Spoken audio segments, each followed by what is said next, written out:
time with your host, Danny Polishchuk. Welcome back, everybody, to an all-new episode of your favorite call-in show on the internet, Low Value Mail. This is episode number 120 on this Monday, September 16th, 2024, the year of our Lord. And as I like to say, we still don't know which Lord, but we're going to get to the bottom of it.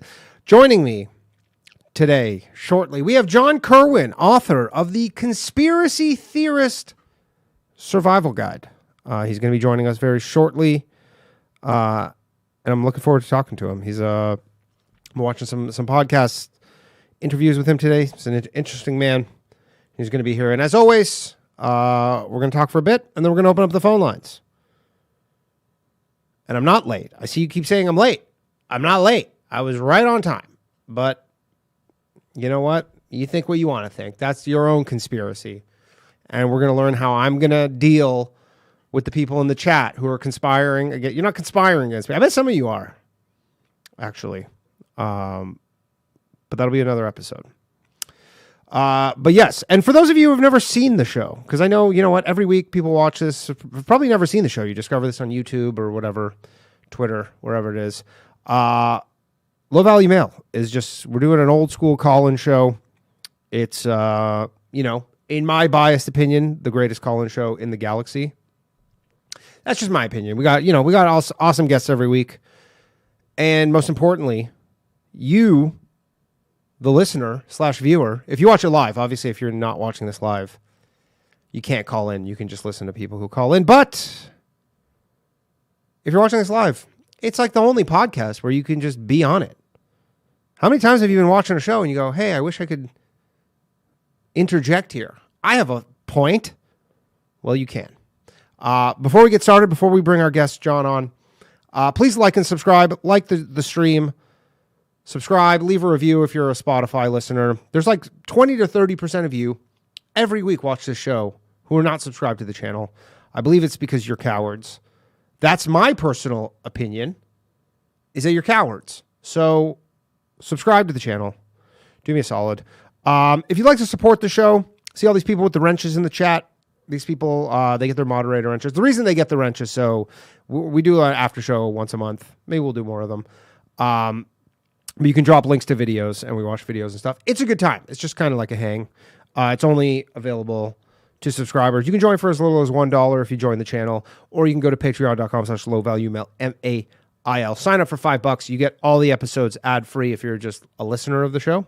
If you're not a viewer, you just listen. With thousands of you who do that. So consider doing that. As always, if you have any super chat questions for the guest, you don't want to call in, because you're probably one of the cowards who doesn't subscribe to the channel. But if you have a question, you can super chat it. And as long as it's, somewhat of a real question, I will ask our guest. Tomorrow night, we have an all-new episode of The Bathhouse, live at 9 p.m. Sorry, there's no episode last weekend. I pulled the plug on it at the last minute due to the fact that the Harris-Trump debate was happening at the exact same time. And it just wasn't a good move. But if you joined the live watch-along, oh boy, I predicted that he would talk about eating cats. And he did. And God damn it, I almost fell out of my chair laughing when that happened.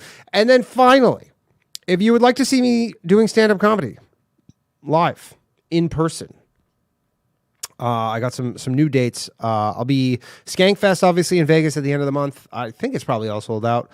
Maybe there's some single-day tickets available. Baltimore, August 10th. Tampa, August 20th. October 10th. Baltimore. Tampa, October 20th. Oh, what am I thinking of? August. My brain's fried. And then I got just added Albany, New York at Funny Bone, December 4th, and Hartford, Connecticut, December 5th. If you're anywhere in the area, please come out. Blah Blorp wants to come to Milwaukee. I'm working on it. I'm working on all of these. So we're going to get there. But if you live near any of these, please buy tickets in advance. I will love you a long time. Like really long time. Okay. That is that. That is all I need from you. Without further a Jew. Shout out to our lovely producer, Mark. Man in the phone lines tonight. As always, the phone lines will be open shortly. 1-888-949-2969. Do not call in right now because they're not open right now, but they will be open. And obviously, tell a friend about the show. If you like the show, go, hey, there's this awesome call-in show that I listen to. Tell a friend. We're going to grow through word of mouth because for the love of me, I can't figure out YouTube for this shit. All right. There we go. John Kirwin. Just waiting for him to unmute. John, you there? Here we go. Here we go. John Kirwin. How you doing, man? Welcome to the show. Danny, good to be with you, man. Looking forward to it. I'm looking forward to this as well. How are you? Excellent. Yeah, I look forward to these like therapy, because this is a lonely road a lot of times. So these are as much for me as for anybody else. So I'm just glad. Sure. And we bring on some, conspiracy minded guests, certainly. And we have some conspiracy minded viewers. So, and so I guess before we get started, just tell people a little bit about yourself and then we'll get into your work. I mean, do you have non-conspiracy viewers as well? I think so. Well, you know what? It's become so muddled what that even means, right? Yeah. Because, if you were considered for example, JFK, you've been that's how the term originated, conspiracy theorist. But now that's probably not even really a conspiracy theory. There's ones where they've just become more mainstream, and that's not considered even really a conspiracy theory anymore. Right, but invoking that JFK assassination thing in any kind of family gathering will immediately invoke. I don't know about that anymore. I know it's old hat, but still, it's in there. It's become I have my in-laws, and they would just kind of mainline Fox News all day.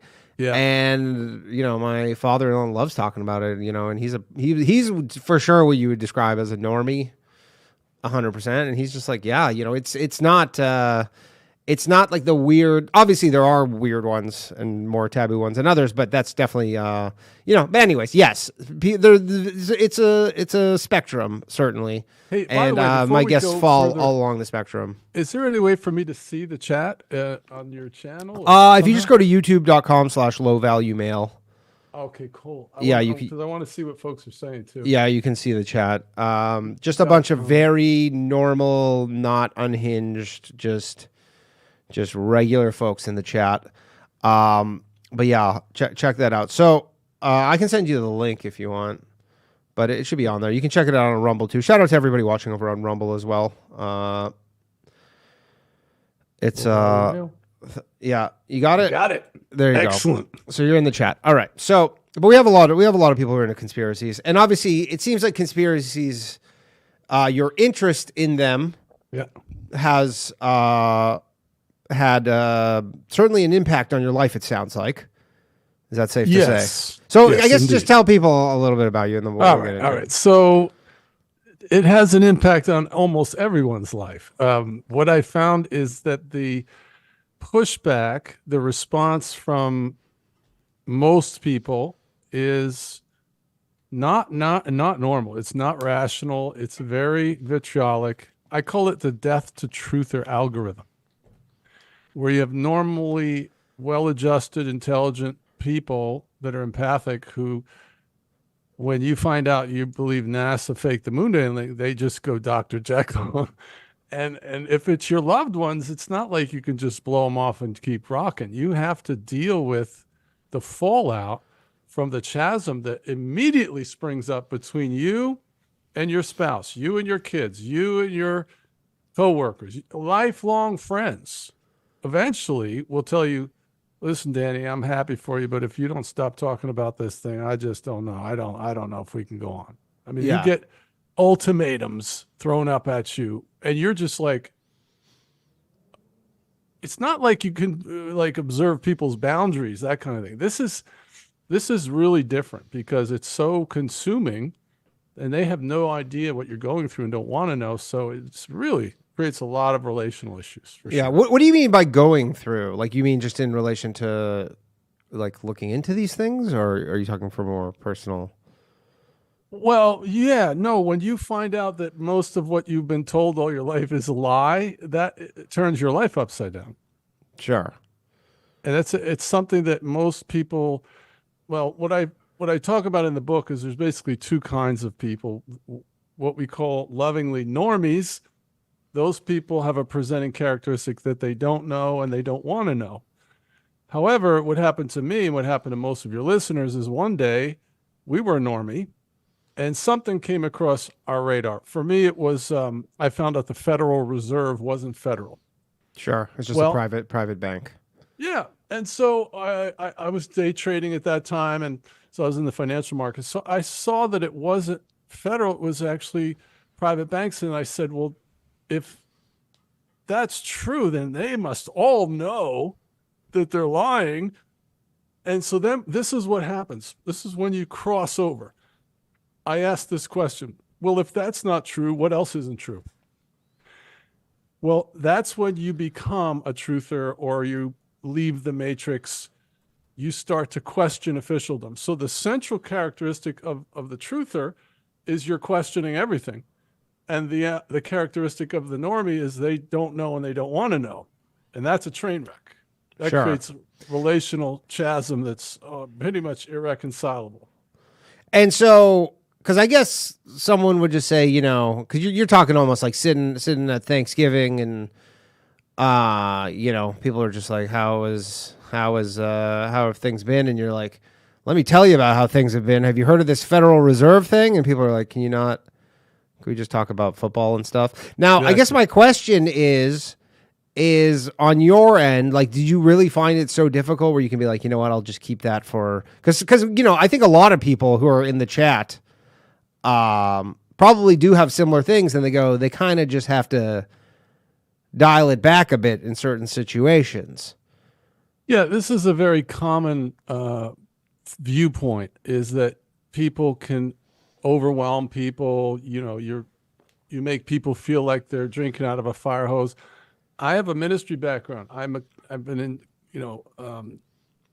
ministry 10 years, full-time, part-time 20 years. So I understand diplomacy and tact and timing and not overwhelming people. But the problem with this is that this is a revolutionizing of your entire worldview. You basically find out things that are on such a large scale, flat earth, NASA's lying, 9/11 is fake, chemtrails. These are things that really become a priority because what you find out is that the power structure basically wants you dead. And you go from living on a cruise liner to living on a battleship. You're on a war footing. But your normie friends and family are really just more concerned about their happy life. Fun seasons in the sun. They just want to go, the vacation. They're chasing the dollar. Maybe they're, with God or whatever. But this is an overnight transition to an urgency. Okay, so it's like somebody that's in a burning building. What the normie accuses us of, even if you're not saying a lot, is being obsessed. Okay, but when you're in a burning building, you're supposed to be obsessed. Sure. You're supposed to run out. So that's really where the dig comes. I didn't say anything after the first couple of years. I stopped talking about it, but it didn't matter. I was what I call happy dad. So I would just talk about hair, nails, play dates, landscaping, bowling, whatever they talked about, I was just nodding and bombing, but it didn't matter because I was already a pariah. The die had been cast, if you will. Yeah. And that's what happened. A lot of people that I've interacted with over the 7 years, I personally have interacted with probably 200 people that have been divorced because they found out any number of these things. Now, there's a large number of people that aren't divorced, but they're on the verge of it. And then there's a few that are lucky enough to have a spouse that's a gracious normie, or they actually have a truther spouse. Sure. But yeah, we had this woman on the podcast maybe a year or so ago, Human Vibrations. I don't know if you ever heard of her. Mm-hmm. And her whole thing was that John Benet Ramsey Yeah. So her thing was that John Benet Ramsey was never actually existed, and that the whole story was a hoax. It's a pretty lengthy theory, but anyways, that destroyed her marriage, essentially. Yeah. Yeah, millions and millions of families broke up over the medical emergency. That really brought a lot of division. Sure. Because, and so the book is universally, I mean, just everybody that reads it knows, oh yeah, I can relate to that. And there, like I said, there's varying degrees of how you'll respond. It really depends on a lot of things. Like, I'm the husband, or the wife, or the child. What I found, though, is that a family will circle the wagons against any truther. The normies bunch up against the truther. It's hell on earth, man. It's not. And do you find that when you're getting that kind of pushback, your instinct is to kind of dig your heels in a little more on your positions? Well, the problem is, if you really believe that the world is run by Luciferian blood-drinking psycho mobsters like I do, then you have a obligation to warn the people you care about. So, for instance, chemtrails is something I was ridiculed for, and now Tennessee passed a law banning them. So, as a father, I find out they're spraying us like bugs with nanoparticulates and barium salts and aluminum particulates raining down on us every day, and my family's just la-di-da-di-da having picnics. That becomes a very troubling position to be in, because you have an obligation to try to wake them up so humanity can band together and try to undo the extermination program that we're under. See, they're like thinking just about life. Yeah. And we've been indoctrinated into the real world, and they don't want to know. They don't want you to know either. So they attack you. I have a whole section in the book called Why Normies Attack. Sure. I have a question from the chat. I assume we know the answer to this, but this is from Vincent. He says, Earth flat, or are you a globalist? Oh, flat. The Earth is flat. How recent did you come to that? That was about 4 years ago now. 4 years ago. And how long have you been on this entire journey, I suppose? About 7 years ago is when I. So you were a total just normie 7 years ago. Totally a normie. What was the first kind of your? It was your the first Federal step? Reserve. The Federal Reserve, right. You already said that. So you kind of the Federal Reserve, and then kind of just went in from there. And so I guess my question is: so your conspiracy theorist survival guide, yes, is kind of tips when you're the conspiracy theorist, I guess, or quote unquote, how to deal with the pushback. Yes, the book is not. Yeah. It's not to try to convince you that the moon landing is fake, for instance. It's for the people that found out the moon landing is fake and your spouse and friends didn't. Sure. But is it about how to like convince them, like kind of, no. Or it's how to just deal with their eventual, opposition to these notions? Like, if you were to say, like, would you ever give someone advice, like, hey, if you're into this stuff, like, here's the thing you want to lead with, to kind of, because you would think there would be one thing where you go, hey, if you can convince someone of one thing, maybe you can start convincing them of others. But what's almost a Trojan horse to kind of get in there, right? Because if you go, because if you go kind of too hard. Right, then people are like, will kind of recoil a bit, but there might be something where you can maybe find some common ground with the average person. Yeah, it's actually called the Conspiracy Theorist Survival Guide, a guidebook for persecuted truthers. So the first sentence is this: if your journey down the proverbial rabbit hole has cost you friends and family, destroyed your marriage, convinced loved ones that you're crazy, and has made your life a vale of tears, this book is for you. Sure.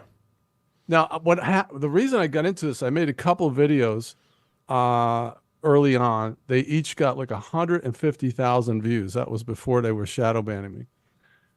But I made those to try to convince my wife that I wasn't crazy, because I saw this chasm forming between us. Well, I started getting inundated with posts from people. Oh, yeah, my spouse divorced me. Oh, yeah, my kids haven't talked to me for years. Oh, my church evicted me. And so I was like, wow, so it isn't us. I know that's a very common perception. Oh, this guy must be ramming this down their throat. No, it's just the way it is. It's the MK Ultra mind control, the trauma-based mind control that all of humanity has been subject to. It's ingenious how they've done it, where they inculcated us to react so violently to anybody that's questioning officialdom. So they don't have an intelligent. If you find out these things, let's use moon landing is fake as an archetype, okay, for any topic. If you find out the moon landing is fake and you are shocked because you thought NASA was real and the whole thing was real your whole life, and you introduce that over coffee in the morning. Hey, listen, I can't believe this, but I found out the moon landing is fake.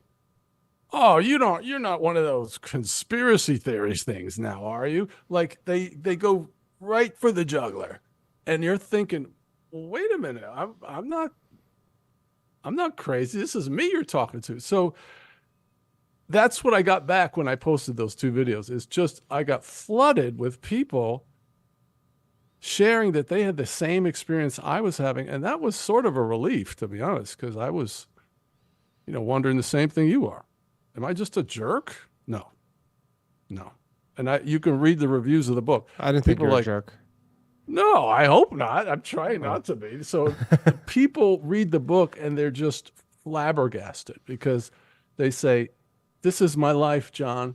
What you're talking about, you're putting into words all the things that I've thought and felt. And by the way, the book is available for free on my website. So this is not a book tour thing. Yeah. It's wakeuporelse.com. Download both of my books for free. And if you want a hard copy, you can get it on Amazon, but otherwise you can get it. And so have you considered writing, have you considered writing something, almost had maybe some sort of meet in the middle scenario where you can maybe not meet in the middle, I guess, but because it seems like, losing your whole family is common. It's common. Your whole family is common. It's common and obviously not ideal. And there must be some way to kind of hold these beliefs. Now, I understand when you come at it from the standpoint of hey, we're in a burning building. Yes. Right. So you're like, this is. I'm just wondering if you ever think about that, if there's maybe some kind of more tactical way that you can. Because this is a very common thing, and Yeah, everybody's different. My next door neighbor, when I was still at my house, was a full-blown conspiracy theorist kook, and she never said boo to her family. But see, I got a sales background. I was in the ministry. I'm Mach 5 with my hair on fire. And so what I told my wife is, I said, look, I won't talk to you or the kids, but I'm going to go over here and save the world. I'm going to go make some videos. Right? That was unacceptable. Now, I actually did delete my channel twice to esteem my wife and my kids higher than any truth journey I'm on, right? I will fall on my sword because I love you more than anything. However, I have a ministry background, and one of the things that basically all I talk about is the fact that the Mandela Effect is a real phenomenon, and the things that are changing in our environment includes the Bible. So I was struck with the destiny that I'm sorry, the Bible's changing. And that's my jam session. So I'm going to go over here. And that was like, no. And I said, look, I wouldn't put that on you. If you want to go over here and do this, I'm not going to make that a condition to be in our relationship. But that's how normies do it. So I didn't leave. Okay, I was asked to leave. I was on my knees begging my wife not to do this. And she told me, I don't want to be married to you. We're in 2 different worlds. So my heart is pure. My hands are clean. And I'm in a big group of people. And you talk about the Mandela Effect a lot. As it pertains to, I guess religious teachings in the Bible, that one seemed kind of new to me. Is that considered, when you started talking about that, was that considered pretty heretical? To my wife, you mean? I'm saying you're saying you're like, I guess, in the church in ministry and whatnot. Yeah. How does that work? Doesn't. It doesn't work. It's a third rail topic because the Bible's looked at as the same way as God, right? God doesn't change. Jesus is the same yesterday, today, and forever. And they assume that the Bible is the same because he wrote it.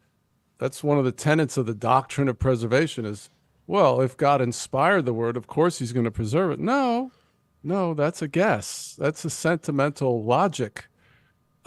He sent judgments into the earth 7 times where he removed his word.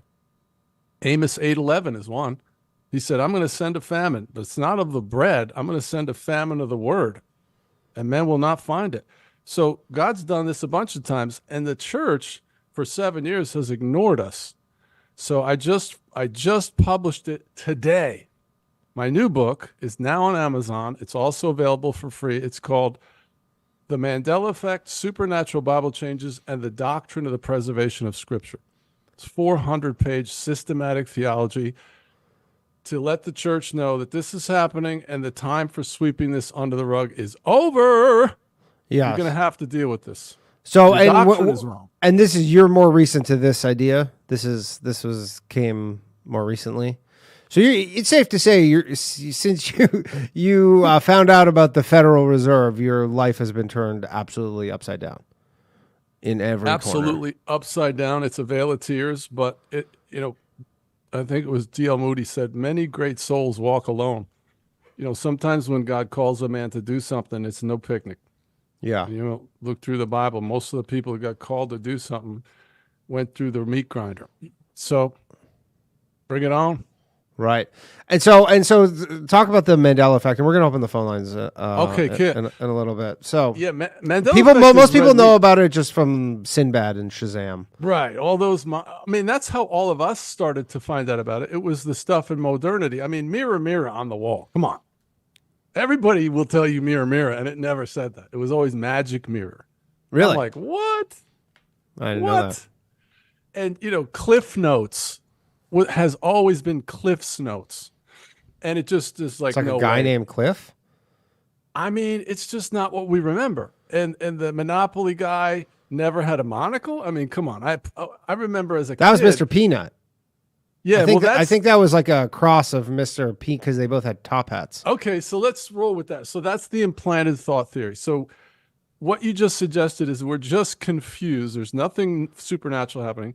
And what you're suggesting is that we're confusing the Platter's peanut guy who has a monocle with the Monopoly guy who doesn't have a monocle. However, that theory doesn't work for Mirror, Mirror on the Wall and the thousands of other ones.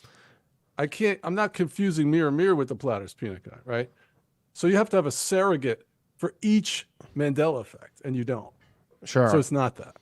Sure. So there's I could sit here for the next 2 hours and list them. Grand Central Station is Grand Central Terminal. The Ford logo has a pigtail. The Fruit of the Loom logo, there's no cornucopia. That's a big one. Cornucopia? It's that tube thing with the fruit in it. It's not there. It's just the fruit. I thought it was yeah, see, I guess people just experience this because I thought the Fruit of the Loom is just a bunch of fruit. Yeah, no. Well, we find out that was happening. Well, then. But the mirror, mirror on the wall, that's what I thought it was for sure. Yeah. Interesting. It's pretty. And so then, how does this apply to the Bible? Well, it turns out that the things that are changing in our reality includes the Bible. So now we have a large number of things in our Bibles which are wildly unfamiliar to everybody, including pastors. And I have now proven mathematically using ChatGPT that it's mathematically impossible to do what I can do anywhere. I can get 10 out of 10 people to get 10 simple Bible quiz questions wrong the same way. Okay, so in other words, if I say, who laid down with the lamb, Pastor? And they'll say, well, the lion. And that's wrong. It's actually the wolf. But every pastor, every Christian will tell you the lion laid down with the lamb. So they're misremembering it the same way. How many different options are there? The aardvark laid down. There's an infinite number. Sure. So I calculated it using chat with just 100 possible answers. And chat came back with the probability of 10 people misremembering 10, I'm talking simple Bible quiz questions, wrong the same way is 1 in 200 zeros, 1 to 2 Google.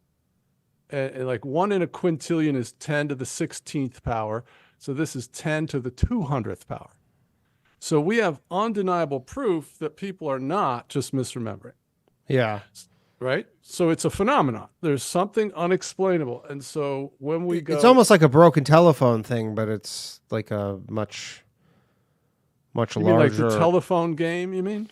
Kind of, where it seems like maybe one, it's almost like someone said it, they made that mistake, someone heard it, and they keep... it's almost like if you ever... you hear a fact and then someone tells you, you know this? And then you just start telling people, you go, what a crazy thing. And then eventually someone's like, that's not true at all.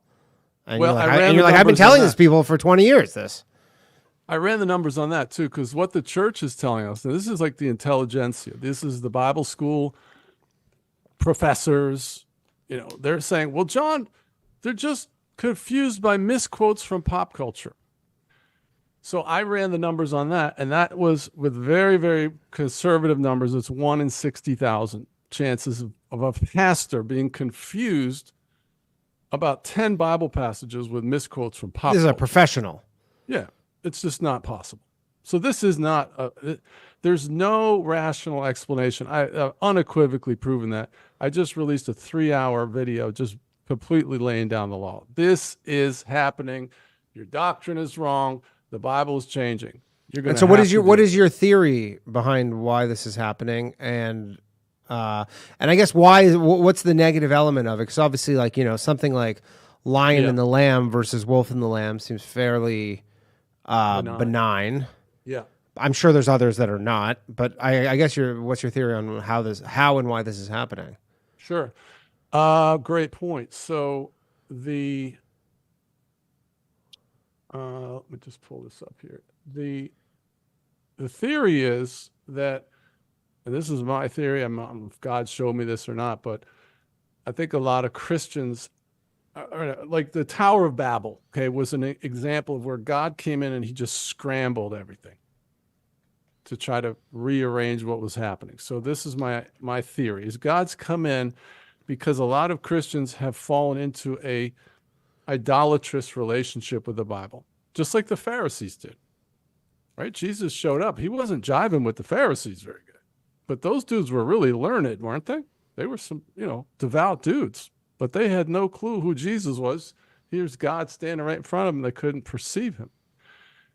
So we've kind of exchanged a heart relationship type of a thing, which is what God wants, with just an intellectual pursuit. And so God's come down like Tower of Babel. He's just going to scramble it to get our attention. Sure. And basically what he wants to know is, do you know me or do you know the book? That's what he wants to know. Right. But I'm not Christian, I'm Jewish, but so I don't know. This is a little out of my depth here.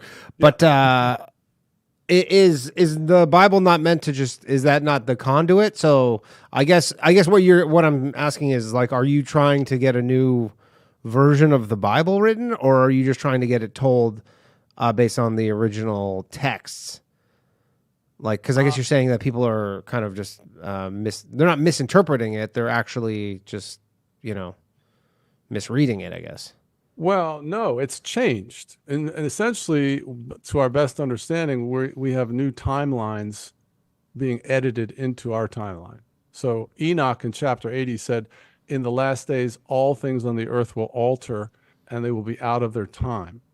So in Daniel 7:25, there's a prophecy where the beast will seek to change times and laws. So he's literally fiddling with space-time, and the past is not the past that we lived through. There's a different past there. And now the Bible that we've all remembered, so that's the only way you can explain how everybody's misremembering all of these scriptures the same way. How did it... Because I'm not asking yes or no questions or giving them alternate choice. I'm just saying, hey, fill in the blank. Judge not, blank, ye be judged. And they all say, lest. Judge not, lest ye be judged. No, it's never existed. How about this Really? one? I'm not Never even existed. Christian, and I thought it was lest. Of course you did. And then the Lord blanks, and the Lord blanks away. Right? Remember that one? He That one gives, I don't right? know. The Yeah. Lord giveth and the Lord taketh away. Well, that's Sure. on the lips of a billion people, Yeah. but it never existed. It's not in the King James. So where did it come from? I'm trying to tell you, it came from a different timeline that we're in. So do you think Space-time. that we're in some, because you're referencing, I guess, what was it, Enoch, that, so are we in some sort of end of days? Is that what you're contending? Oh, gotta be. It's gotta be. It's really a wiggy, exotic thing. It's not like flat Earth or NASA's fake. This one's your reality's morphing, and that would be bad enough. And I would have walked away from it if it was just things in pop culture. But because I'm so invested in God and destiny and all that, when I found out that the book, okay, the good book is being fiddled with by the devil, I'm like, oh no, not on my watch, bro. You know, if this is going to cost me my own human happiness, then this is my hour of visitation, and I'm going to go on the mattresses for this one because, 2 Kings 18:27. Let me say it again. 2 Kings 18:27. These are in most translations. You got people drinking their own piss and eating their own dung. Luke 19:27. Jihad Jesus. But those mine enemies, which would not that I should reign over them, bring them hither and slay them before me. That's in all the translations. It's just not a modernization. We're not confused by Bible translations because what I just quoted you is in the 1611 Cambridge, all the revisions, the 1769 Oxford edition, the NAS, the NIV, every single Bible. There isn't a Bible where you can go find that doesn't have that in it. So how can it be a modernization? Okay. Isaiah in chapter 8, it says, then I made love to the prophetess, and she conceived and gave birth to a son. These are wildly unfamiliar, but they're also biblical paradoxes. And I can go into just about any pastor's office. I can say, hey, pastor, hey, do you remember Isaiah ever knocking up a prophetess? And they'll be like, no. Oh, well, turn over to Isaiah 8. And they'll read that, and this is where it gets really wiggy. I've seen this a few times. They'll read, then I made love to the prophetess, and she conceived. And then they'll go like this. I saw this one time, this pastor, he goes, just like in the Invasion of the Body Snatchers movie, his head tilted to the right, and it kind of shook a little bit. And then he goes, oh, yeah, now that you mention it, I do remember that. So they got the download, we call it. Yeah. Oh, yeah. I watched that happen. And then did they kick you out? Or Pretty like, much. Okay, yeah, they're like, you gotta go now. Yeah, so then they're like invincible, man. After that, you can't reach them because they had that moment where they knew this was not supposed to be in the book, but they didn't want the consequences on the back end. So they ran their little algorithm in the back of their head, and they were like, I'm not biting down on this. Now, is this just an instance of, these clergymen, I guess, just not as familiar with the text as they should be? Like, is there just a thing where they go, hey, you know what? I skipped a bunch. Like, I kind of skimmed the middle. Hey, maybe if I'm quoting things out of the book of Ezekiel, but we're talking Matthew 7:1. We're talking really familiar. Like, here's one. I can do this anywhere I go. I'll say, any Christian, Hey, Christian, hey, pastor, you remember when God judged the Egyptians? Who went in to kill the firstborn? Everybody will tell me it was the death angel. Well, that's Exodus 12:23 in all translations. No, I'm sorry, it was the Lord now. That's what everybody remembers because that's what it used to say in your Bible. But now it says the Lord. You got Jesus spitting in people's faces to heal them in Mark 8:23. This one always gets people. Leviticus Jesus was spitting in people's faces? Mark 8:23. And he took a blind man by the hand and led him out of the town. And when he had spit on his eyes and put his hands upon him, he asked him if he saw aught. Now understand, I don't have a chip on my shoulder. I love God, man. I've been in the ministry for decades. I'm just reporting on what's happening. And everywhere I go, I can read these things like this one, Leviticus 4:32. God told the people to sacrifice female sheep. And if he bring a lamb for a sin offering, he shall bring it a female. And people like, when you read that, I was like, there's no way that was ever in my Bible. No way. And now, why is that so controversial? Is I guess I'm a bit of a layman on this here. Like the distinction between the female sheep and the. It's not that. It's just your name is Danny, and what if you woke up tomorrow and your name was Tommy? And I mean, your bank statements say Tommy, your yearbook, says Tommy, all your credit cards, your driver's licenses, it all says Tommy. Yeah. And you go, you're just. It's almost like in The Sopranos when he's in a coma. You ever see that? And Tony's in a coma, and then he's Kevin Finnerty. Yeah. Yeah. He's like, "What's going on?" Because he thinks he's Tony Soprano. This is interesting stuff. All right, the phone lines are open. 1-888-949-2969. Yes. If you have any questions for our guest. So we actually had Mark in the chat. He actually, producer Mark, he just said, I have old art I made as a teen with the Monopoly Man, and he has a monocle for sure. I can only draw what my eye sees, otherwise I'm a bad artist. And he says, proof I can share the photo with you. So, yeah, I guess this is a common thing where, I wonder how much of it is just kind of media and just people kind of, you're inundated with kind of constantly just, you see the Monopoly Man, you see the Peanut guy, Mr. Peanut guy, because they're just on TV and all the time. And I guess it's just a common thing in people's brains, almost like maybe not an optical illusion, but just, a certain thing where people just are, because it's obviously happening. Like this is no question, this is happening to a lot of people. So, well, it sounds like, again, what you're trying to suggest is that there's a rational explanation for it. We're just confused. Yeah. Yeah, but what I'm telling you is I can prove it unequivocally without any reservation that it's not that, because the math makes it impossible. You can't have 10 out of 10 people misremembering the exact same way. It's mathematically impossible. Sure. At that Can't point, happen. Yeah, 100% of people. I guess that makes sense.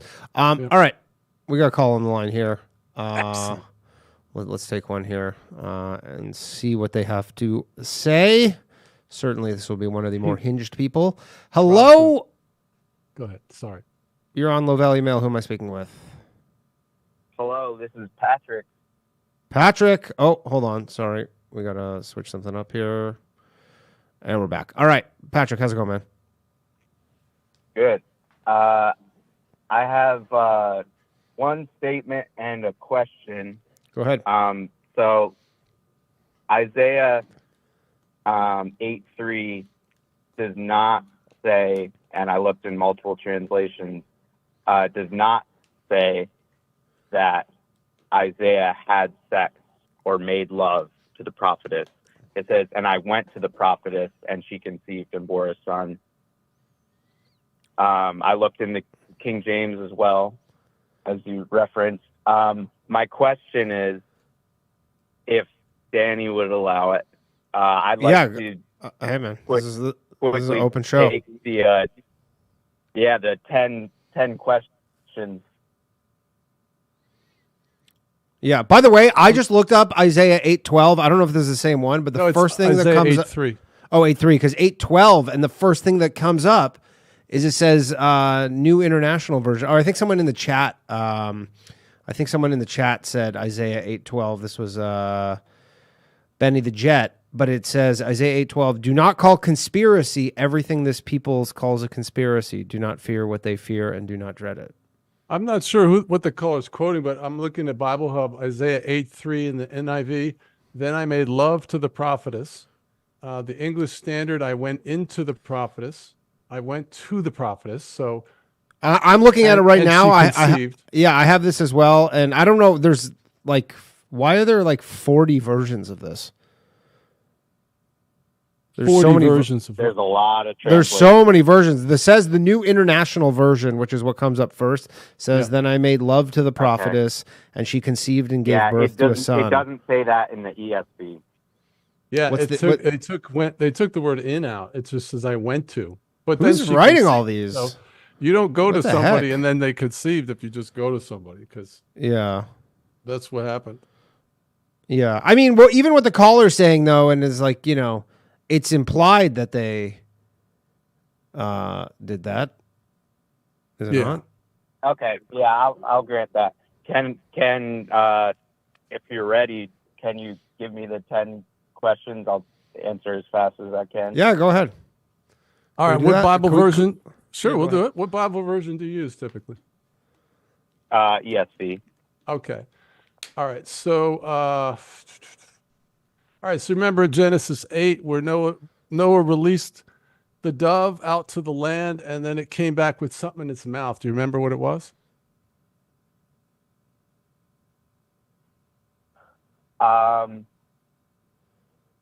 If you don't remember, you could just say pass. It's Yeah, fine. I mean, like I said, I'll do it off the top of my head. An olive branch.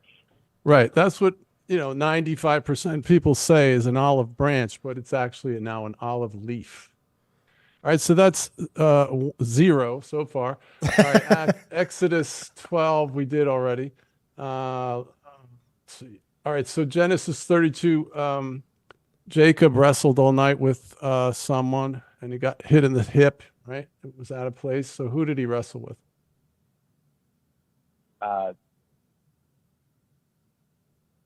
The angel of the Lord. Right, that's what 95% of people do, including pastors, but actually what it says now, and Jacob was left alone and he wrestled a man. So that's 0 for 2.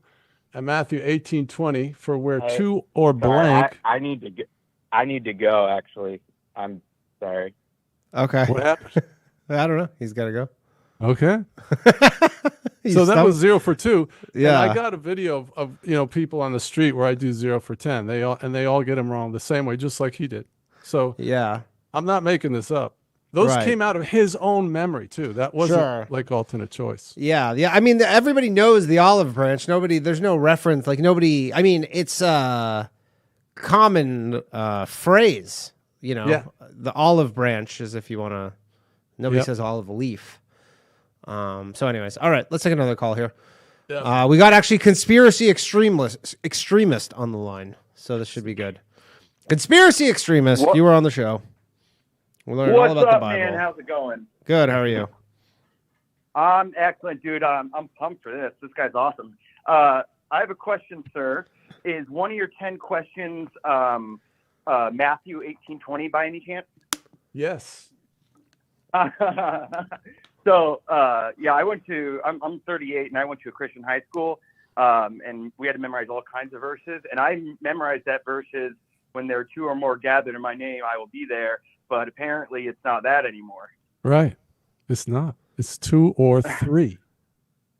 Yeah, because I mentioned that to someone a while back, and they go, "Oh no, it's actually 3." And I'm like, "No, it's the whole thing is as long as there's 2 people there, we don't need to be in a church or anything. It's God's going to be there." And That's now right. it doesn't say that. And see, certainty is a human emotion. It's an emotional state that drives a lot of behavior. Without certainty, you couldn't do a lot of things.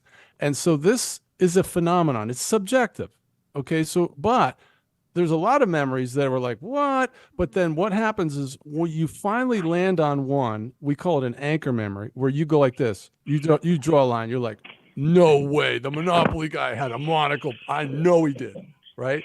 So it sounds like Matthew 18 is one of those for you. Is that right? Yeah, but people are being Oh, taught yeah. this, though, right? Like you were conspiracy extremist. You were taught this at some point. Yeah. I had to So- memorize these verses, and So why are and again, my presumption is that if you learn it in say Sunday school, whoever's teaching you this, like, are they just kind of teaching it off the top of their head? Like they're not reading this, or are like what? Like No. I'm trying to actually understand what's going on here.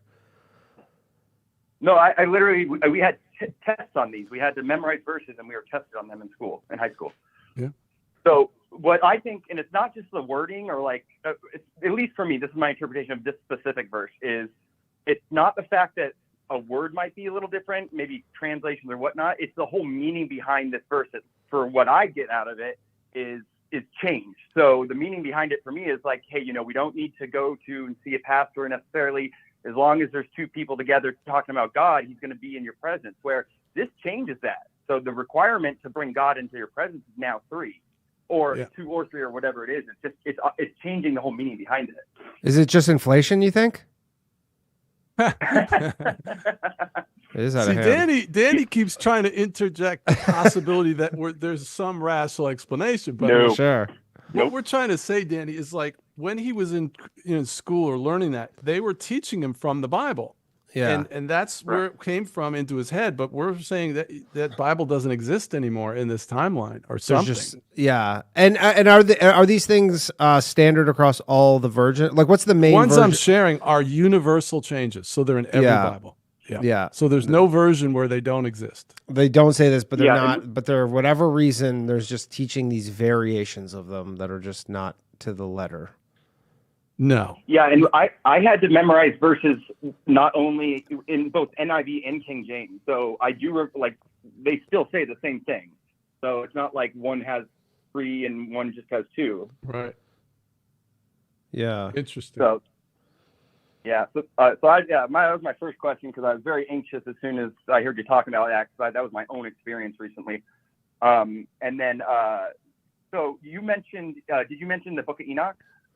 I did. Chapter 80, Enoch nails this phenomenon. He says, in the last days, all things on the earth will alter, and they will be out of their time. That perfectly describes this. Okay. So I was wondering if you may have noted, are there any verses that you've noticed change that came from Dead Sea Scrolls or books outside of the 66 that's accepted in the church? Yeah, everything's changing. I had a guy post from Iran the other day on my channel, and he said the Quran is changing also. Yep. Wow. Okay. Yep. And all the commentaries are changing. So that's something that people point to try to suggest that we're just misremembering. They say, look, here's Matthew Henry in the commentary from the 1600s, and he was talking about the wolf laying down with the lamb. So it's always been that way. And I'm saying, yeah, it's always been that way now in this timeline. So in other words, if you use Lion and the Lamb, or let's use Monopoly Guy as an example. Okay. So it wasn't, the Monopoly Guy didn't have a monocle like 10 years ago. And then 10 years ago it changed. And now he doesn't have one. In this phenomenon, he's never had a monocle all the way back to the first version. And you think, well, how can that be? I don't know. I don't know, but it's happening. Yeah. And my, I know 100% my like underwear had a cornucopia on it on Loom, 100%. Now I have a theory about this, about some people who don't really remember, like Danny said about the, what was it? The one that you didn't think, the Fruit of Loom, right, Danny? Fruit of Loom. I mean, yeah, I always, I just thought it was the fruits. Thought it was just fruit. So my theory, and you can tell me if you agree or not, is so I had the C3PO thing with the silver leg that I'm like, he never had a silver leg. And one of my good friends who's a Star Wars nerd, and still to this day, he's like 42 and he still builds Star Wars Legos. He's cool though, but he's kind of a nerd. I asked him, like, hey dude, I found out, do you know C3PO had a silver leg? He's like, oh yeah, of course. And my theory is the people who either don't remember it as specifically as some of us are affected by this, is either they are really into whatever subject it is and they've slowly seen the change, so it wasn't like this abrupt awakening to something that may have been changed, or it's just something that they've never paid attention to. So I mean, I didn't know that. I'm looking at it right now. Underwear. I didn't know he had a silver leg, but I will say that like the resolution, I guess, you know, like even some of the photos, you're like, you can kind of like him in the desert. You're like, even with the silver leg, you can kind of like barely see it. But then maybe it was that one, but like the Pikachu, man, that one there on his tail. Like, dude, I was a Pokemon nerd. That came out when I was 10, and I loved Pokemon all the way through like high school. Like, I knew Pikachu. I drew pictures of Pikachu. I look back at pictures I drew as a kid, and he had the black thing on his tail, and apparently now he doesn't. So there are weird things happening. Yeah. And there's millions of people like the caller, Danny, millions now. There's so many channels. There's 100 groups on Facebook. I don't know how many channels on TikTok, YouTube. I got 7,000 subscribers. I got about 500 people listening to me right now, just talking about the Bible changes. Mm-hmm. So it's big, man. This is really undeniable. Yeah, I think so. That'll be my last question, but I would like to plug. I think it would be awesome because Danny does all kinds of conspiracies, but there is a podcast called Nephilim Death Squad, and I don't know if you've heard of them or not, but they just had Ed Marbury, I think it is on. He's doing deep dives on Revelations and whatnot, but I think you should connect with them because they'd really be fascinated by this. But you should go on my show first. Horseshoes and Hand Grenades. You should come on my show, then go on their show. Reach out, man. My channel's Wake Up or Else on YouTube. My website's wakeuporelse.com. You can get my email. Just reach out to me. Right on, man. Well, I appreciate it. Hey, thanks, Danny. Thanks, man. Appreciate it. All right, later. Bye. Cool caller, man. Yeah. Well, I like him because he agrees with me. But I guess want to say that really quick. Go ahead. There was one post. Somebody posted the comment, the memory is unreliable. What I'd like to point out is that isn't really true. And the way that you can know is this one question. If you went to visit your aging parent and for the first time they didn't recognize you, what conclusion would you draw? Alzheimer's? Right. Everybody says that. Now, why didn't you suggest that they were just misremembering? Well, if they didn't recognize their child? Correct. Why wouldn't you say, oh, they're just misremembering? That could happen to anybody. Well, I guess that's like, you have a relationship with your parents that's different from, your relationship with the Monopoly guy. All right. So let me just put into words what you just agreed to. Your belief and everybody's belief is that the human memory is so reliable when it comes to vivid memories, like recognizing your child, that if someone can't recognize their own child, the human memory is so reliable in those scenarios, the only explanation is mental illness. So what that proves is that people really do believe the human memory is reliable. It isn't unreliable. It's extremely reliable. And so I just wanted to mention that because that is a common out that people try to use to explain. Well, they do say that in terms of like criminal trials and whatnot, where they'll re-adjudicate some, old thing, and then, which is weird because I think that is the common takeaway, is that in criminal proceedings that's unreliable, but then they will just happily, like they had with Trump and E. Jean Carroll, well they'll say, well what was the guy with the Supreme Court justice, where they're like, you remember where he's like, he liked beer or whatever, but they're happy to kind of throw that out the window then. So, but yeah, I understand what you're saying. All right, let's take another call here. Yes. I don't know if you guys are having a buffering issue on your end. I'm getting a notice from YouTube, but I don't know what's going on. Who we got here? Looks like there's a lot of folks in the chat that are telling about the things that they remember. So I think people are jiving on it. I mean, this is certainly a common phenomenon. That can't be debated. Hello, you're on Low Value Mail. Who am I speaking with? Danny, this is Hubbard Hand. Hubbard Hand, if I heard you correctly. What's up, man? With the S, both hands, Danny. Oh, Hubbard Hands. What's up? Oh man, I tuned in the right week this time. I called in last week. I was who are these people guy? But this guy, okay. I got some questions, Danny. Go ahead. Go ahead. Stuff. Well, let's start with 9/11 here, and the Mandela Effect. This is a double whammy right here. So they say there's like this disaster that happened in New York. I don't know. I'm not from New York. Somebody Google this in chat. It was a disaster, right? Like in the 20s or something. We never heard about it because, like, in 9/11, they were like, oh, this is the worst disaster that ever happened. And then all of a sudden, this new one popped up, but it's not new. It's from like the 20s. What do you think of that, Danny? That there was a disaster in New York City in the 20s? In the 1920s? Yes, in the 1920s. What was I it? have to do some Googling myself here. Oh, I think he's talking about the Black Tom event. You're talking about Black Tom, where they blew up the Black Tom, sir. Wall Street bombing of 1920?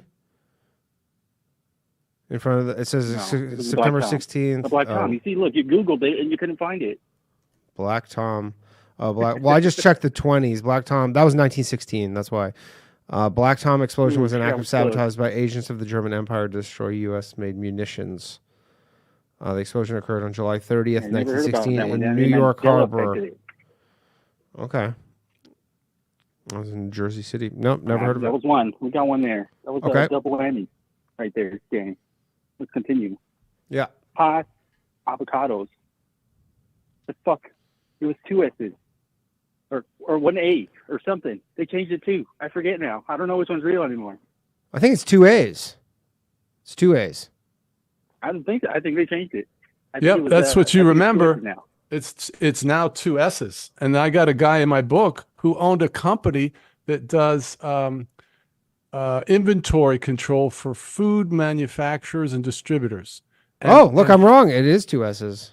Okay, and this guy's whole company came to a grinding halt because Haas changed from HAAS to HASS. It was causing all kinds of inventory issues. All his But customers it were ready was to bail. 2 A's?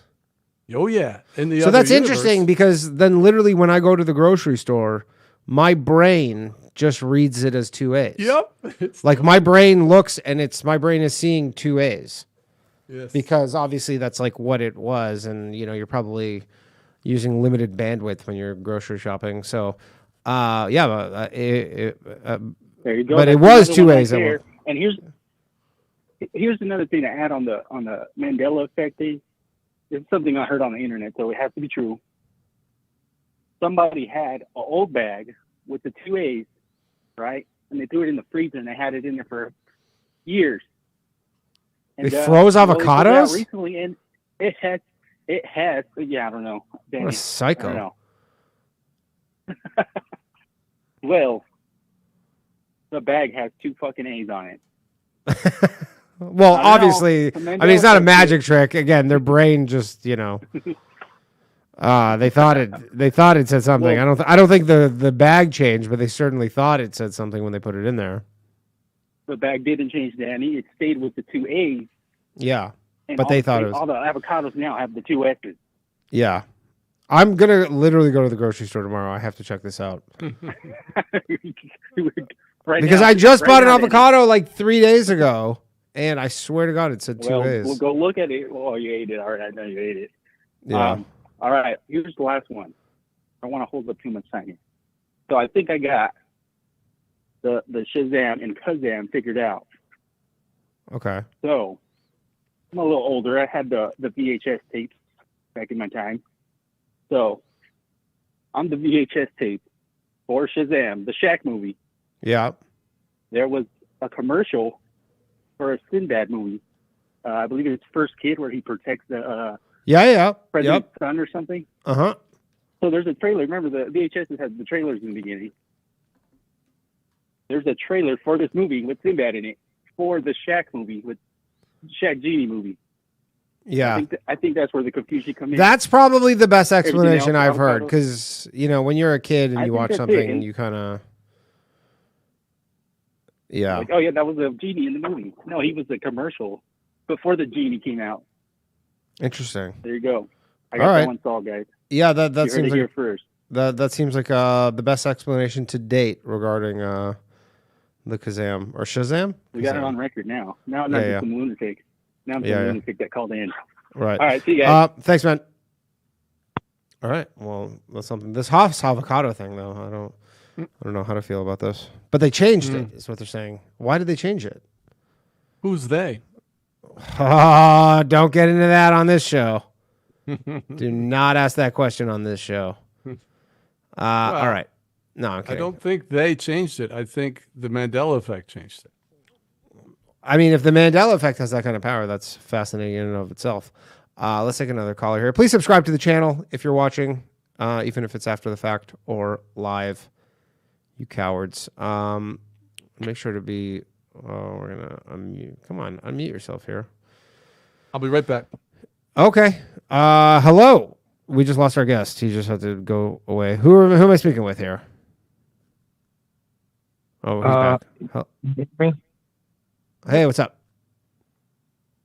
You're You hear on. me as Daniel? Yeah, Daniel, what's up, man? You're on. You actually had a Okay, super chat yeah. that I wanted to read about. Yeah, go for it. So he had a question about your thoughts on Philip K. Dick and Man in the High Castle, if you had any. Me? Yeah. I don't.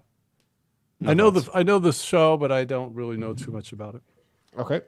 Okay, I could try and brief it for you. It's basically like, so if the Nazis and the Right. Japanese won the war and took over, like the Japanese got basically like California up to a degree, Yeah. and then the Nazis got all the way to like pretty much like Colorado's like this, and that area of the country is like a neutral zone, I guess, in a way. DMZ But anyway, or whatever. yeah, and there's like these tapes in the show, or I think it might be books in the book. I haven't read the book, but in the show, In the show, there are videos. Yeah, and they show the, like, I guess our universe or our like dimension of where we won the war, and they kind of like use it to almost try and rally like some, I guess, resistance, but also there's like this whole part where there's this like whatever machine where you can go through to alter universes and stuff like that. And it just like, it kind of, I don't know, Philip K. Dick, I don't know if you know much about him, but he like had a ton of experiences that were just like bizarre as hell. And even like one of them was he predicted that, or not predicted, but I guess like had a vision or something that his child had this extremely rare, like undetectable disease that was inside of him that you like would never know about, and his child was about to die. They brought him to the doctor, and he saved his life because of that. And it's like, even now, like it's scientifically whatever stable, proven, whatever you want to say, that, you know, like that happened, and there's no way anyone could just know that unless there was some sort of thing. And he said he got it like from a fucking like beam from the sky or something. I forget exactly what his experience was. I mean, I guess that would have been previously just considered like a religious thing, no? Yeah, and also the crazy thing about it is he was one of the very first people to kind of like get into the Dead Sea Scrolls and like read them and I guess have access to them. And he like made so many connections. A lot of his books, I mean, he was also like, they credit him as the first sci-fi writer because he, like, no one really kind of did what he did before. And also there were a lot of crazy things about him. Like he would stay up for 5 days straight on fucking Adderall, just writing nonstop, and then just like slump for 2 days, wake up, write for 5 more days nonstop. And he put out like an insane amount of books. Like he has his like bookography or whatever, bibliography, I forget the exact term, but he's, to me, he talks a lot about things that kind of like resemble the Mandela Effect, which, you know, I've always been like, okay, kind of a little bit skeptical on, but like the Fruit of the Loom thing, that kind of like fucked with me a little bit because I feel like I remember the cornucopia or whatever. But anyway, he draws a lot of really good conclusions, and he has a book that's like all his notes, and they tried to break it down from like 2,000 to 800 pages, called the Exegesis, or I don't know how you pronounce it, but of like him just like with letters and correspondences, and he talks about his dreams and his daily like experiences, and it is like super crazy. And like I said, he has like numerous things where people who are like super skeptical scholars are like, well, yeah, well, that's proven.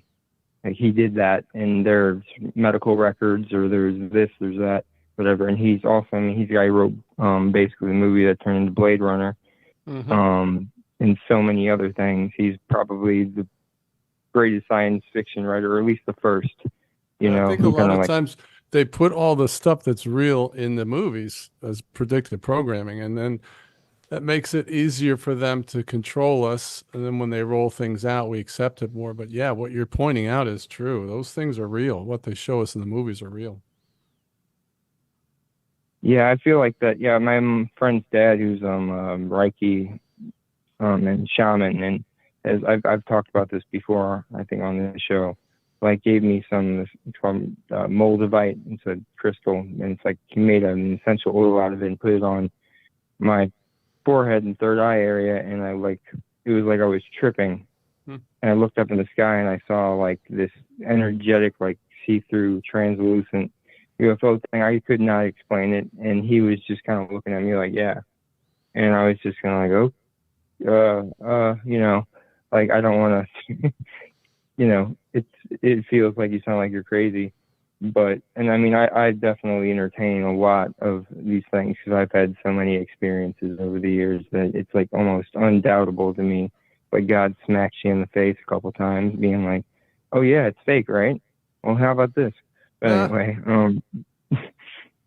oh yeah, I definitely, I think there's something to it. I don't know what. I don't think I don't like to take a hard stand belief on anything because I feel like that's almost a trap. Because as soon as you believe one thing, you're cutting yourself off from another possibility. Sure. So, but I love to, look at everything from kind of just try and understand or just take it all in phenomenologically, as Carl Jung might say. But yeah. Cool. All right. Thanks, man. Thanks, Danny. Later. Interesting stuff. I still can't get over this avocado thing. Okay, let's take another call here. I'm rattled. I'm rattled on the avocado thing. Hello. You're on Low Valley Mail. Who am I speaking with? Hey, this is OT. OT, what's up, man? Hey, I had a couple questions or a couple comments on the Mandela Effect. There's a Go ahead. common one, the I Love Lucy. And I know like a common kind of explanation away from it is that there's a common cartoon that came out that used Lucy, you have some splaining to do. But my dad, who's a little bit older, he used to watch that in old TV all the time, like every night. And I asked him, and there's no way he was watching cartoons, and he responded back with that line. And if you look up it now, he's never said it. If you look at the discography, any people online, it's never existed in that series now. Lucy, you have some splaining to do never existed? Mm-hmm. I believe it was in The Simpsons. That's what they say. I believe that's that the was thing. I mean, I believe that was a line in The Simpsons. See, I never watched The Simpsons. I watched I Love Lucy like almost every night. I watched a lot of old TV with him, and we both heard it from there. And I think there was like cartoon Fairly Odd Parents or something that was another common use of it. That's like another confirmed instance of using it. But my dad didn't watch Simpsons. He definitely didn't watch cartoons. And wait, so you saw them say recently, that in I Love Lucy, or that you didn't? in my memory, that was his catchphrase. Every single day he came home, he would stop at the door and he would go, "Lucy, you have some splaining to do," and everyone would laugh and he would look at the camera. It was like a common thing to where that was the show, like that was the catchphrase. And I asked my dad about it, and he would turn and he said, "Oh, Lucy, you have some splaining to do," with that accent. And I told him, no, that's not it. It doesn't exist anymore. He just looked at me, completely flabbergasted. What are you talking about? Said, go look it up online, look it up, watch the old shows. But if you look at it now, that doesn't exist. And crazy. Does he say anything even remotely similar to it? No, I mean he responded. He repeated back the line as I remember it. Sure. And he didn't watch any other shows besides that would have given him a false impression of, oh yeah, that's that old thing. Like he's an old head. He would watch Happy Days. I watched like old Acme cartoons growing up. We watched a lot of old stuff. So it was on every single night. I went to sleep to that stuff. So like that's what I remember vividly. And I kind of had a question of, go ahead. Do you think there has any like messages with it, like Lucy and Lucifer? You have some splaining to do. Do you see any other instances or phrases or things that kind of point out maybe there's a deeper meaning? Yeah. Are you asking me? Yeah. Oh yeah.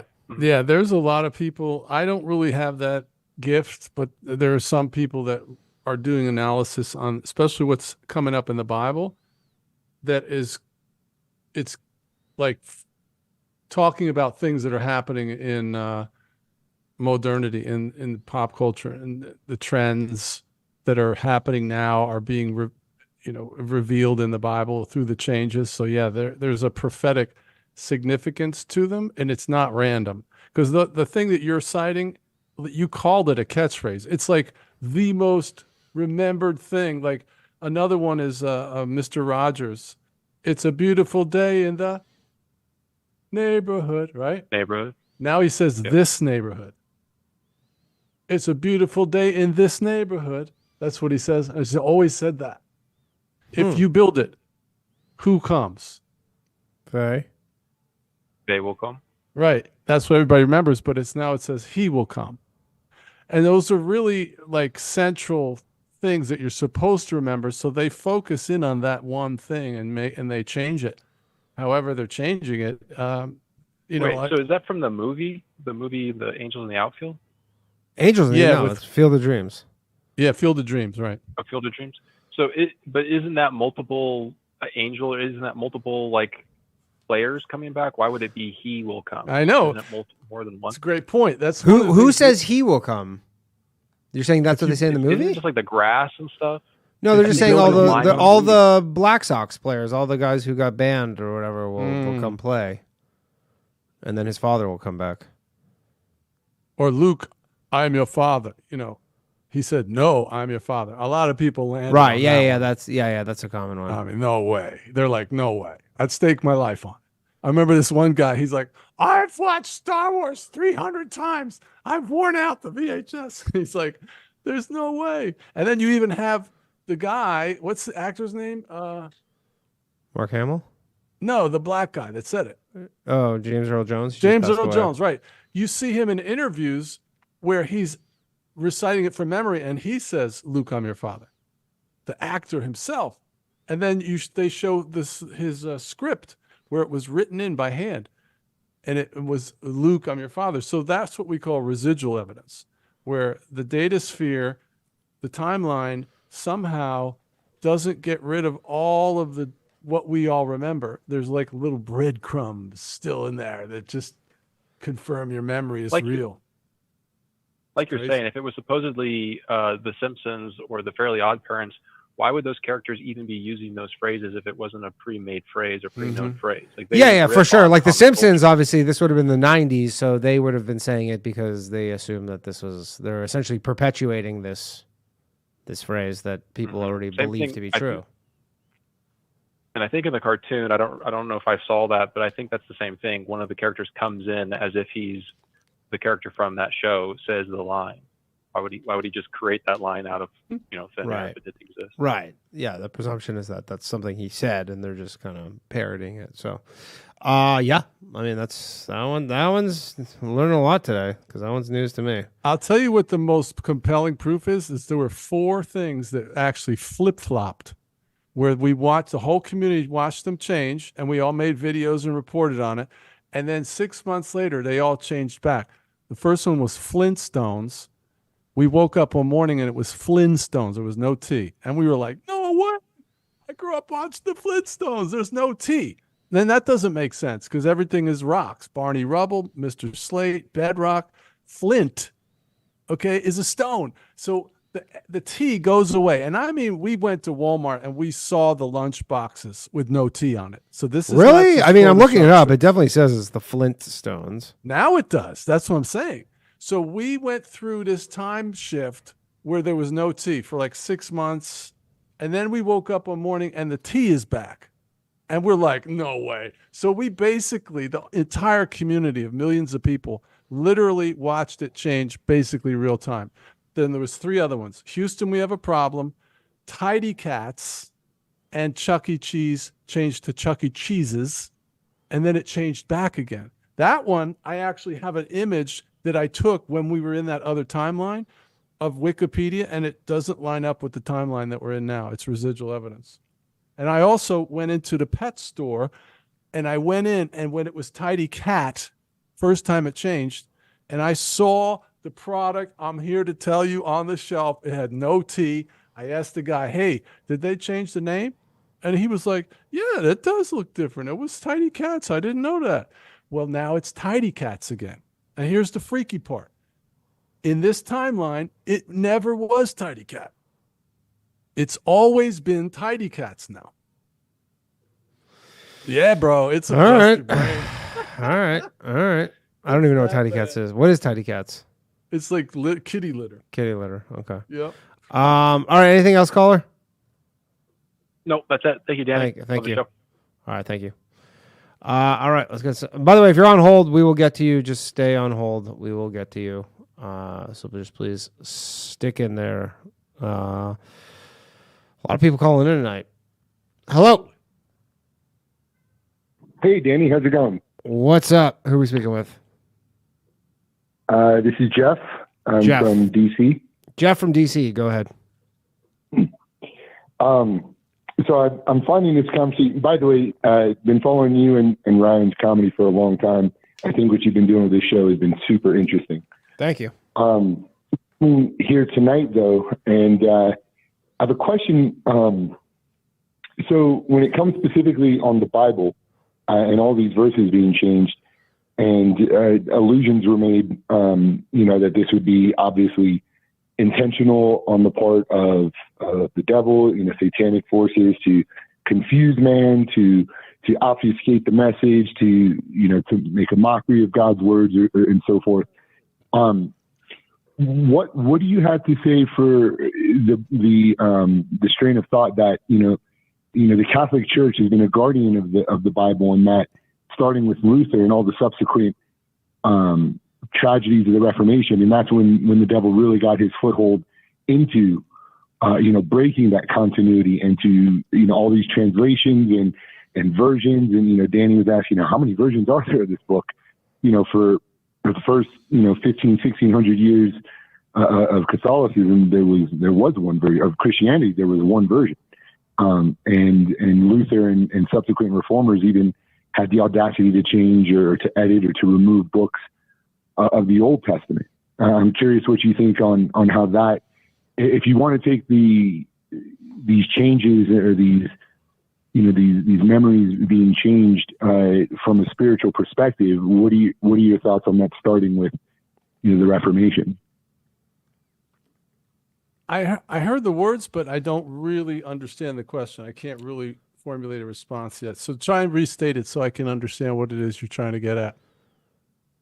If you take the perspective of the Bible's verses being changed from a spiritual perspective, that this is an attempt of Satan to change the words in the Bible, wouldn't it be reasonable to say that began with the influence on Martin Luther and the Reformation, which led to the multiple rewritings, edits, removal of books, and so forth from the Old and New? All right, so let me see if I understand your question. It sounds like what you're asking me is there a rational explanation for this? Is that correct? No. No. If you take the perspective, if you're just going to lay out the explanation, at least when it comes to the Bible, not Mandela in its totality, that this is satanic effort to confuse man by changing the Bible, to changing the message, is it not reasonable that the first move, so to speak, I guess, by the devil would have been the Reformation and his influence on Martin Luther, which gave us all of these edits, rewrites, translations, and so forth, and removing the Catholic Church's tradition of holding the meaning and the writings locked. All right, so is it correct to say that you are a Catholic? Yes, I'm Catholic. Okay, so first of all, I have to say that I don't believe it's actually the devil doing it. It's very clear from Scripture, and I lay this out in the second chapter, I think, that it is God that is doing it, and he's allowing the devil to be his agent to do it, which is very common for him. So this is a judgment from God. It's not the devil overpowering God. The devil doesn't have enough power to scratch the throne or mess with God's decrees. But in Job chapter 1 and 2, God told Satan, all that's in Job's hands is in your power. So the devil doesn't have enough power to do this unless God gives it to him, which he has. That's Daniel 7:25. The beast will seek to change times and laws. That's a prophecy of what's happening now. Amos 8:11, 2 Thessalonians chapter 2, lying signs and wonders, insomuch that he will have all power. That's how Paul describes the devil as having all power. And then Revelation 13, it says the beast will be given permission and power, authority and power to overcome the saints and prevail against them. So as far as when it started, we don't really know. We think it really kicked in around 2017.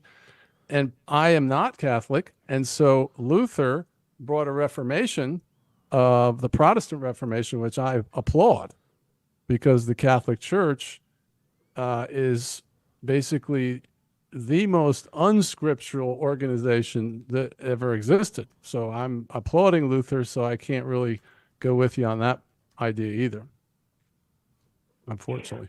Okay, fair enough. I mean, we're not going to get into a theological question, but I appreciate the response. What about the and by the way, I mean, that doesn't diminish, any respect whatsoever. But the firing up of CERN potentially creating these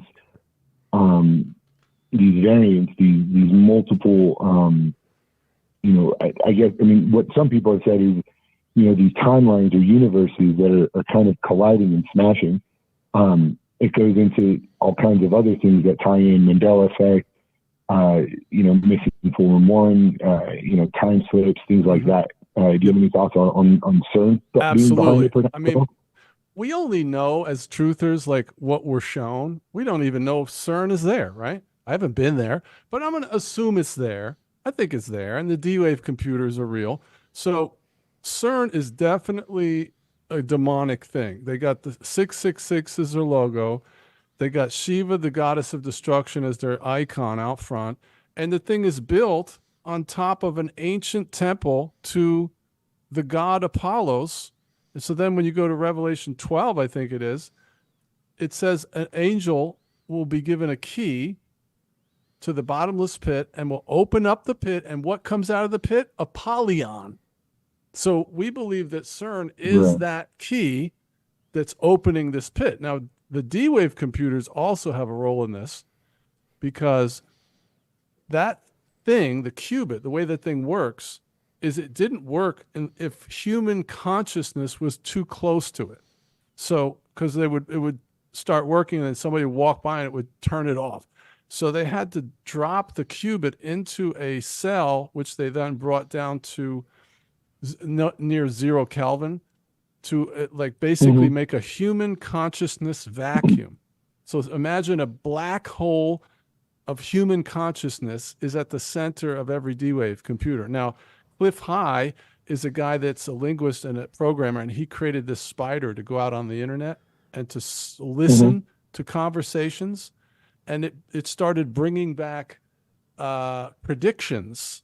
That was his goal, because he wanted to trade stocks. So he was trying to get an edge. Well, this thing started predicting the future. His little spider. I remember when I started following him, the first thing he said was, a lake is going to empty out in Peru overnight. So I was like, all right, I wrote that down, right? 2 months later, I'm here to tell you, as God is my witness, a lake in Peru emptied out overnight. So this dude came on my radar. I'm like, Cliff High. All right, so Cliff pointed his little spider at the D-Wave computers. Google has one. Columbia has one. There's different ones around the country. And what he came back with was there was a much higher concentration of Mandela Effect reports, right? Because it listens to what people are saying in chats and boards and stuff. So in and around geographically where these D-Waves are, where the black hole of human consciousness is a higher concentration of Mandela effects.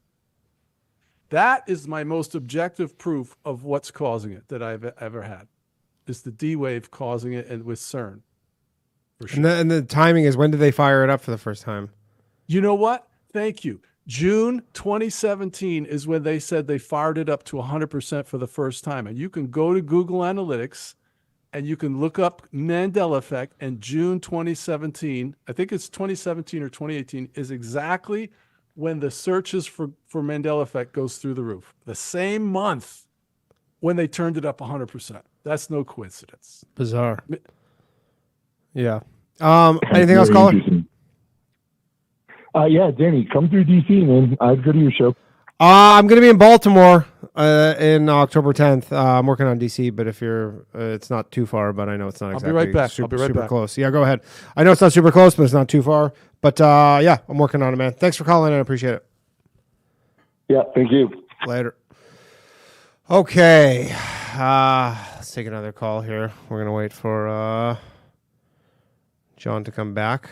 In the meantime, Rube Star, phone lines are closed, everybody. We got a long queue right here, and we're going to get to you all. Don't worry. Rube Star, what's up, man? Danny, I'm sorry. What's the name of your guest? John Kirwin. He's actually he had to step out for a moment. I don't know where he went, but he'll be back very shortly. What's up, man? Okay, so I'm going to ask him if he's ever heard of David Windmiller, quantum grammar, syntax structure. What is that for? Flamenco's. Well, you might be too young to remember, but Bill Clinton was on trial. I remember that for sex with Monica Lewinsky, and he said he didn't have sex with that woman. Yeah. And they go, what do you think sex is? And Bill said, that depends on what your definition of is. Do you remember that? That I do not remember. He says your definition of is. Dude. All right, John's back. John, we got Rube Star on the line. Rube, ask your question. Sorry, man. Go ahead. Yeah, no worries. Well, right off the rip, actually, I wanted to ask you your thoughts on the presidential election and the assassination attempts on Trump. Oh my gosh, that's such a cool question. I got a lot of thoughts on that. I think everything is programmed, staged, and I don't know what we're watching, but it sure is a show. Of course, the Trump assassination, the first one, it just seems completely staged by him for his benefit, because that's what he got. Now, he didn't get a lot of juice out of that, though. They kind of killed it like 6 days later when Biden announced he wasn't running. Yeah, right? Yeah. I mean, it's really hard for I us agree. to know Totally what's staged. Yeah. Totally staged. The second one is so here's my take real quick. The white hat narrative, I've been watching over on the sideline. We're all skeptical. Truthers are like, I refuse to have any hope any longer. I am not going to be led around by the nose and believe whatever the politicians are saying. So Trump's a good guy. Trump's a bad guy. Is he a Freemason? Is he a reptilian? Is he a shill? We don't know. We don't know until he gets in there and he actually changes the world and we're all eating T-bone steaks for 50 cents for a long time. So until that happens, what I can tell you is this whole white hat scenario. Okay, this is all what I call the good news truthers. Okay, and I'm not endorsing these people. I'm just telling you this is the white hat narrative. Charlie Ward, Mel K, Jocko, Juan O'Sullivan, X-22 report, all those. They're all like General Flynn. They're all patriots, and they invoke God, and they're all like saying Trump's joined up with the military, right? Well, I'm skeptical. I'm not naive, okay? But what I could tell you is the narrative that they've been talking about for 7 years does seem to be playing out in front of us. I mean, the bad guys are definitely getting routed. I mean, let's be honest. So, but we don't know. We'll see what happens if he makes it through and he becomes president again. Okay. So, yeah. Next question. Are you familiar with David Windmiller and quantum grammar syntax structure? Not at all. Never heard of him. Tell us what it is. Oh, wait a minute. I take that back. I'm absolutely familiar with him. Oh. Yes. Yeah, it's full colon David hyphen Win colon absolutely Miller. Yeah, I was okay. I'm a state national. I was training on state national stuff for a long time. So yeah, I have a whole binder right over there called syntax, parse syntax grammar. I studied all his stuff. What that is, Danny, in a nutshell, is all the laws are fraudulent. They're all fiction because the grammar is incorrect. And if you learn the correct grammar to write contract law, it's a total game changer. In a nutshell, is basically what it is. Yeah, I mean, it's okay. It's weird. He does his name with a colon in it? Because it means, the colon means for the or of the. Gotcha. So he's a sovereign citizen. I'm not polished enough. Well, I don't think that's the correct term. Well, I mean, as this we is know a it, whole nother topic. Yeah. Oh, he's a fellow Ohio resident, huh? Or Ohio. Well, Like also, he's the reason why the Indians have casinos. He did a lot of stuff, and it's a whole nother rabbit hole. What about Anatoly Fomenko and the new chronology? Are you hip to that? That's a new one. I haven't heard of that one. It's basically 1,000 years have been added to our timeline. Oh, yeah. Yeah. Go ahead. Yeah, and Jesus was really Andronicus Komnenos II, ruler of Constantinople in 1153. Okay, my last question is really actually a comment. Is as far as flat Earth goes, because it is so divisive, and I've experienced everything that you know. The reason why you wrote that book, your book you're talking about is. But like, say for example, this is how I approach. I don't even approach people on flat Earth anymore. But if I were, I would say like, Danny, if the Earth was flat, would you want to know? Sure, of course. Okay, so then but I mean, everybody who knows me that knows I'm a globalist.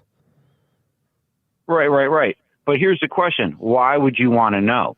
And what do you accept as proof? What do I accept as proof? It's a good question. I need a lot of explanations of things. Like, you know, I want to know what's Elon Musk when he sends up satellites. What's he doing there? Why did I fly to Australia? I have questions. I have a lot of questions. And then, John, what's your birthday? Why? He's a bit of a. Well, I'm into astrology. If that's not an astrologer, so that's not too personal. Oh, it's in April. Okay, well, we just leave it at that. All right, thank you. Enjoying the show. All right, cool. Later, Rube. Come on, Danny. Come on, man. Flat Earth. Give me 2 seconds for Flat Earth. It's so simple. I mean, we had Flat Earth Dave on the show. Okay, and he well, did you already know. He gave his whole presentation, 2 hours. He had the slides and everything. He told me about his app. He didn't convince you?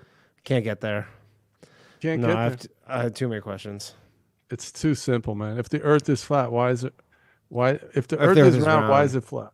Why is it flat? Because you could see 50 miles, and that should be 1,600 feet of curvature. You could do that anywhere in the world. Yeah, but I mean, I've seen videos that debunk that though.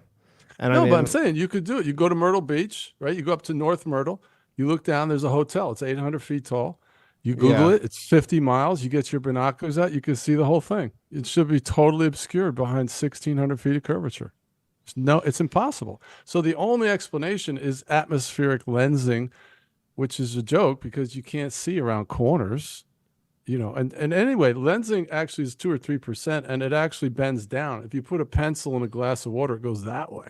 Yeah, so it works in our favor. So there's no way to explain. How did I go to Australia then? I don't want to get this into too much of a flat Earth thing. Yeah. But I just have too many questions. I have too many questions. All right, let's take another call here. I mean, I'm sure a lot of people who watch the show agree with you and think I'm some globalist rube. No, you're not. No pun intended. All right, let's take another call here. We will get to everybody, so just stay I'm good. patiently. I got my water. I'm happy. Yeah. One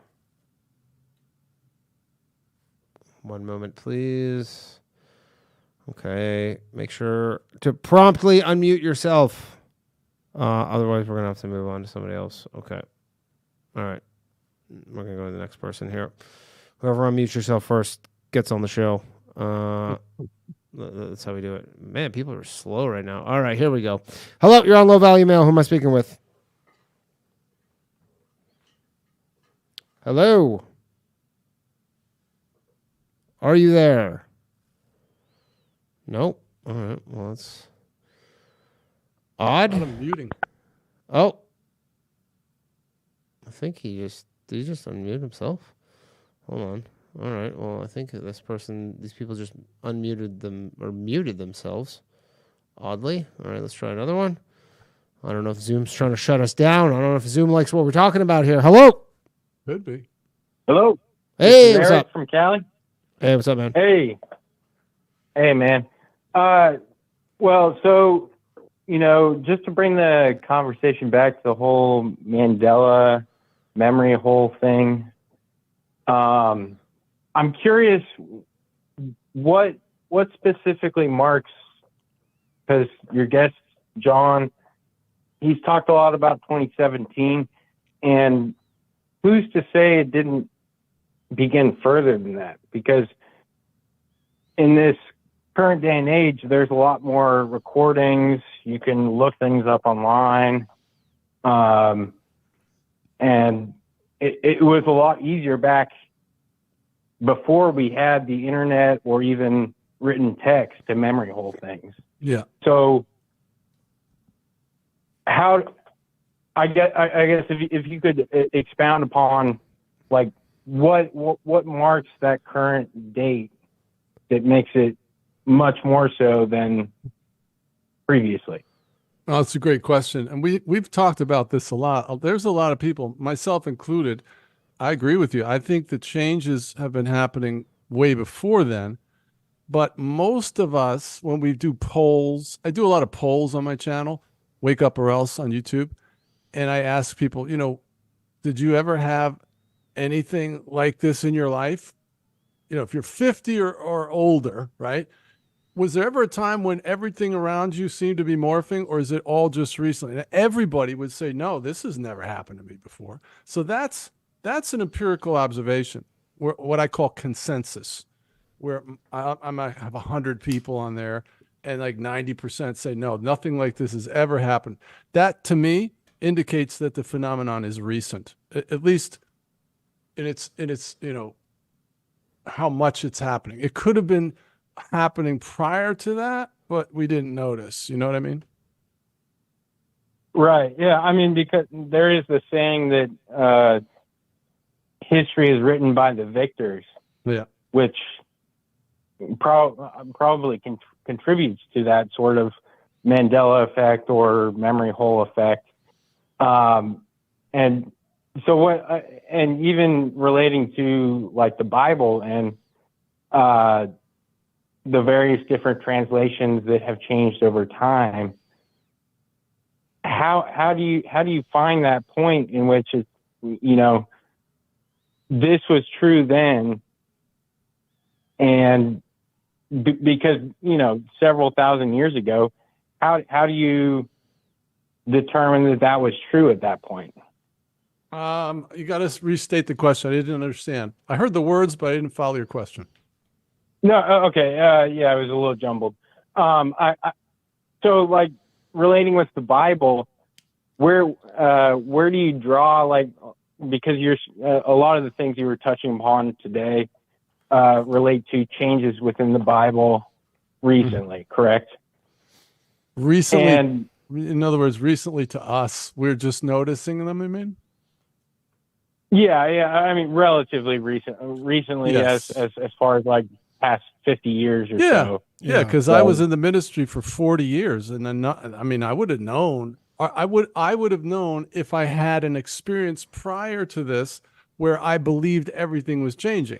So that experience is brand new to me and most people that hold this as happening. I have a question, actually. When you were in the ministry, were you, you have your 10 questions. Would you have got them wrong, say 20 years ago? I don't know. I don't think so, because they were in my Bible then. I don't know. Right, but just everybody else was. Yeah, it's hard. It's no way to know that. Yeah, I suppose. Go ahead, caller. Just relating to that though, where do you because let's say 50 years ago, the Bible was true. How do you draw that line? Because there's so many different translations, and also I guess a question I would ask you is what, as far as the New Testament is concerned, where do you establish kind of like the original Bible? Like what's kind of like the accepted date of the writing. Just because it of changes all, or the it's very been changed often, I suppose. All right. So yeah. what you asked so was like I'm sorry. Go ahead.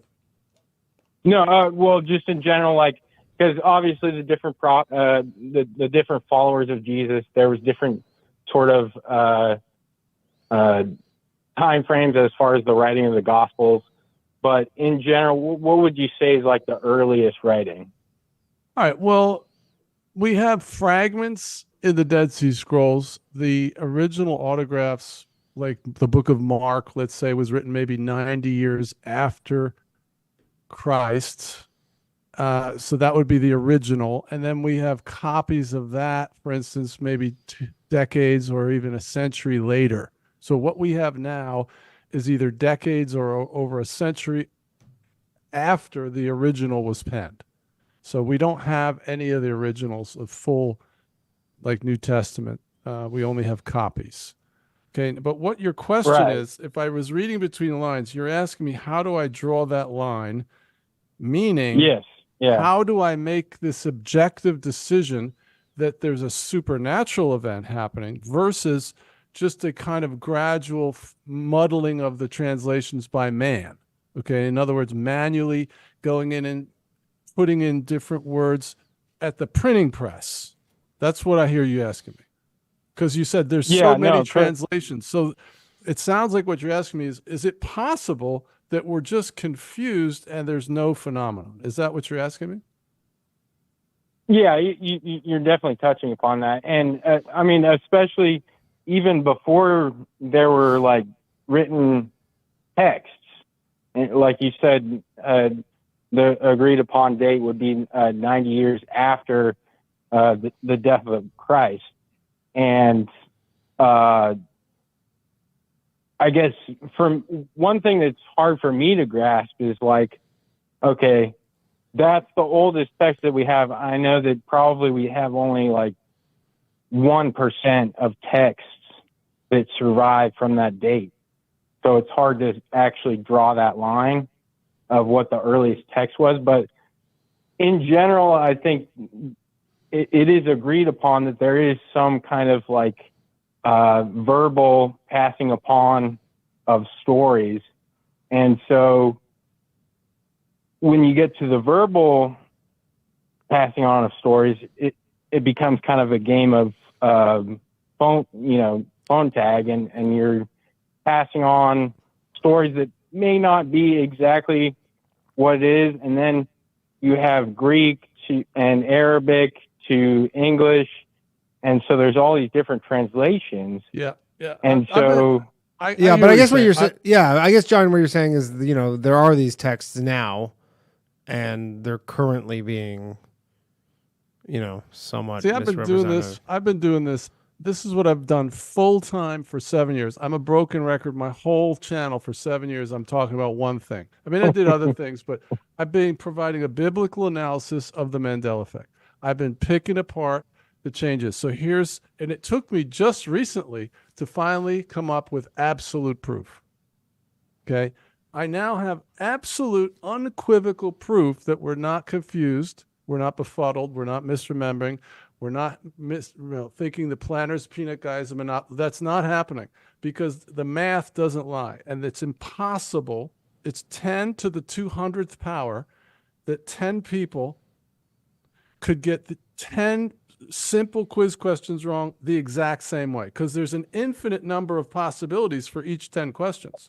If I say who laid down with the lamb, the answer could be an infinite number of answers. So for every single person to say lion, and then just like the caller that did 2, he got 2 wrong.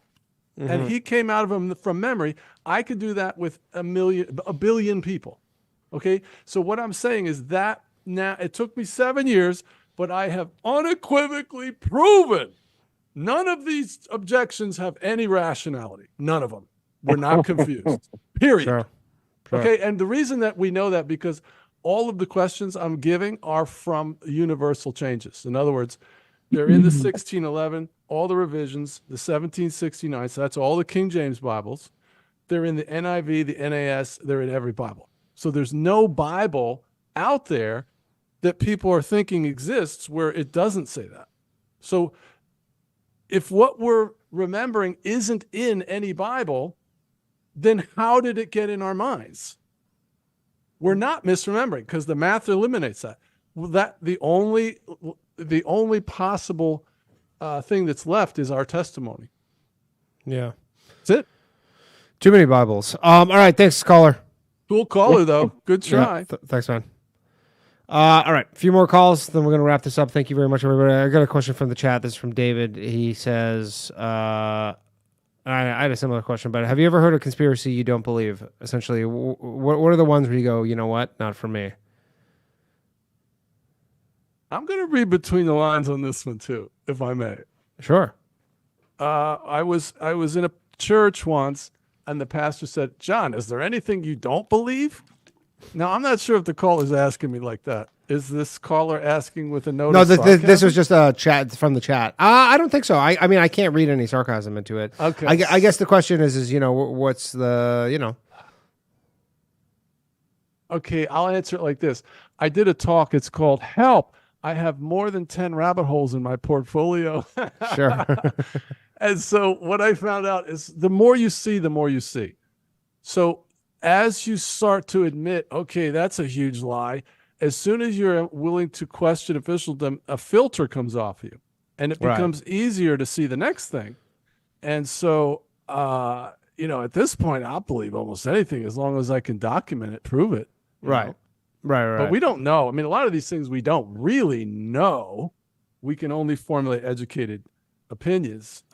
Sure, exactly. I guess that's the question, is because a lot of these things you don't know. So are there ones where you go, you know what, I don't know, and I don't believe that one? Whereas there's some things where you probably do believe that you still... I'll tell you what the next big one is. I'll tell you what I believe the next big shoe to drop is going to be, is this battle that's going on, I believe actually involves humans and reptilians. I think that reptilian hybrids actually populate a large percentage of the upper echelons of society. It's like a breakaway society. And the battle that's going on is trying to clean them out.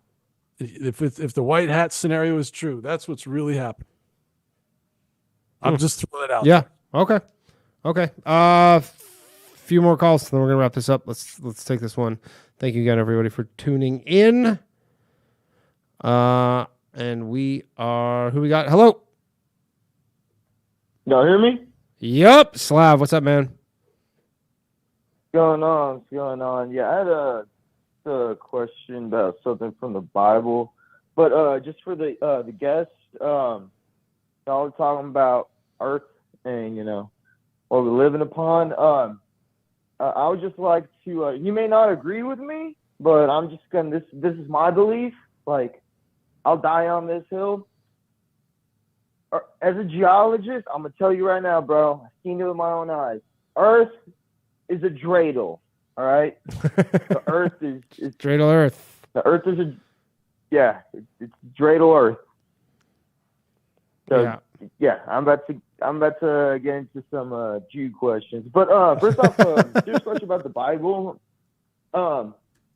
You've heard about Pantera being the biological father of Jesus Christ. Yes? I have not, no. Oh, okay. All right. I guess I'm lost then. You never heard of it? Like Pantera, he was an actual, not the band, not the metal band, but like he was an actual like Roman officer who was a Gaul, and he's the one who knocked up, Mary Magdalene? Not Mary Magdalene, like the Virgin Mary. Never heard that. Is that what you believe?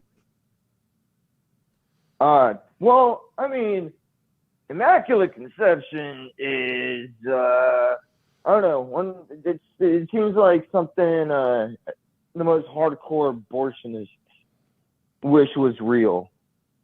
Like, people who, like, want to have, like, 10-month abortion. Like, yeah, I want to abort my kid as soon as it, like, slides out my pussy.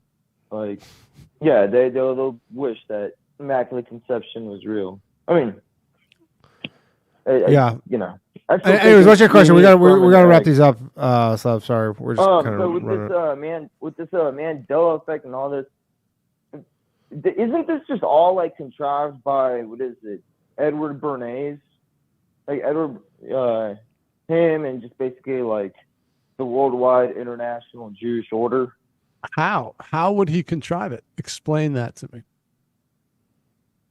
Well, what is it? So he's what is it? Cousins or no? He's the No, I mean nephew of logistically. Sigmund I mean, Freud. how does Edward Bernays get everybody in the world to be able to answer 10 Bible questions wrong the same way? How would he do that? Oh, I wasn't even talking about with him in the Bible. I was talking about with him. Well, you're talking about the Mandela effect, like effect in general, I think is what. Oh, are you talking about the Mandela effect in general? Yeah, that and just like how he's basically like the father of mass media propaganda, influencing through, because like again he is like what, the nephew or cousin of Sigmund Freud, who basically was telling people like, the way you behave is because of like how you were touched sexually as a kid or some shit. All right, like but that. are you suggesting that Edward Bernays is the explanation for the Mandela effect? Is that what you're saying? The architect? Yeah, so yeah, like a forerunner, like a precursor, you know, kind of like. Yeah, but I just wrote a 400-page book, and it's basically a giant can of logic. And what you're suggesting to me is like a Hail Mary argument. It's kind of throws up this idea, well, maybe you're just confused by the Monopoly guy or whatever. And I'm like, well, how? You got to explain it to me. That's not a reason. So Edward Bernays, okay, well, how did he bamboozle millions of people? You got to give me a reason. Like, how did he change the name of my avocados, man? Right. How did he get Haas into Danny's brain? Because Danny has HAAS in his brain. Yeah. That got in there, right? That's Somehow. my problem. Somehow. Man, you know what? I guess you this can retool it, Slav. You got me. All right, Slav, I award you no points, and may God have mercy on. But good try. God have mercy on your soul. Thanks, man. We got some another one from the chat. By the way, shout out to all the super chats. Some of these weren't questions, which is why I didn't ask them. But Jarhead, Gimp Gladly, Drew Huntley, not questions. We have one question from Brian Woods here. Do you have any suspicions about the immigrant crisis in the 100-mile border zone? And if not, can you look into it? The next Patriot Act is coming to take our freedoms. Was that for me? That was for you, yeah. Or for about me. the border? Yeah. I don't the 100-mile border zone. They're overrunning all the countries. That's their MO, man. Just to flood us with, I don't know, 20 million, 30 million. Yeah. And then they give them votes. They got cops in California now that are illegal immigrants with badges and guns and everything. That's crazy. It's a takeover. Yeah. All right, 2 more calls, and then we're going to wrap this up. Thank you very much, everybody. Let's see if we can get this one here. Good callers, man. Yeah. I got some great listeners. Y'all are the best. Hello. Hello. Are you there? Hey, what's up? You're on Low Valley Mail. Who am I speaking with? This is Robert. Hey, what's up, Robert? First off, of course, it's the Jews. It's always like that the last Jews. Caller. Mm-hmm. It's the Jews. Yeah. And the whole. I went to church briefly in my life for a few years, and with me, I'm all or nothing. And I got into the Bible studies. I read the Bible twice. I read it front to back, and then I read it chronologically, supposed chronological order, in the time the books were actually written, supposedly. And I'm so tired of all these supposed Christians running around saying Satan did it. Satan's doing it. Satan's doing it. Isn't he like the main foil, though, in the story? Well, just like our guest said, Satan can't do anything God does not let him do. Yeah. Yeah, that was kind of interesting you said that, because they, obviously I don't know much about it, but they seem like opposites, but then you're saying they're kind of working hand in hand. Satan is God's lapdog. Exactly. And all you have to do is read the book of Job. Yeah. It's like It's like, what? I'm like, okay, so I start going to church I'm 49 now. I think I started going in like sometime in my early 40s. It was a while back. And it did not take me very long to figure this out. And I'm sitting here in this church of, 700 people or whatever, which only about 12 guys would show up for the men's Bible study, which explains a lot. And, they have this whole thing. They're all running around with God on one shoulder and the devil on the other. And, I'm like, what, do any of you people read the Bible at all? But anyway, okay. Have you heard, moving on, have you heard of Douglas the Other and the Diehold Foundation? No. He wrote The Theory of Multidimensional Reality. Mm-hmm. Anyway, the reason I got into him was, how about Suspicious Observers? Nope. Ben Davidson? Nope. Well, he follows the pole reversal, mm-hmm. And got me down the many, rabbit holes of the 12,000 year micronova cycle of our sun. Have you heard about that? Is that in relation to Nibiru and the elliptical orbit Nibiru's on? Because I just had somebody text me yesterday. Their in-laws are in Egypt. They snapped a picture of two suns in the sky and texted it to my friend, and she sent it right to me. I've seen two suns in the sky myself, so I know it's real. But she just sent me this clear picture. Two suns in the sky. She said everybody in Egypt is freaking out. Yeah. I don't know. I don't know what to tell you, but I've been down these rabbit holes, and it makes a lot of sense as far as like the ancient technology that we find, like the petrified things that it looks like something that's like technological, but it's like petrified. It's like it's like a fossil, and it doesn't make sense. No. But it makes sense if the Earth is on a 12,000 year reset cycle. And every 12,000 years, the sun micronovas wipes out most of humanity, which goes along with all the different religions that have all the accounts of a cataclysm. Great flood. It goes along with, it goes along with the ancient technology that we find and we can't explain. It all makes sense. Yeah. I'm right there with you. Did you ever see the third Matrix movie where Neo goes up to finally meets the architect, and the guy's sitting in the chair and he starts telling him, "You're like the 8th version of Neo." And we kept trying to perfect the system, and you humans wanted misery, so we had to make it more miserable. But yeah, I'm sort of jiving on that. I don't know where all the technology goes, but I'm part of the Christian. Dude, it doesn't take long, especially if there's a cataclysm with massive tidal waves. It goes along with the pole reversal, because what will happen is everything stops. The Earth stops for a second, but the rotation of the Earth, it's like in your car. If you slam on your brakes, everything goes flying forward. Sure. Imagine that happening on an earthly scale. Everything is going to be washed away by the tidal waves, and everything will be covered over. It does not take long for everything to disappear. Yeah.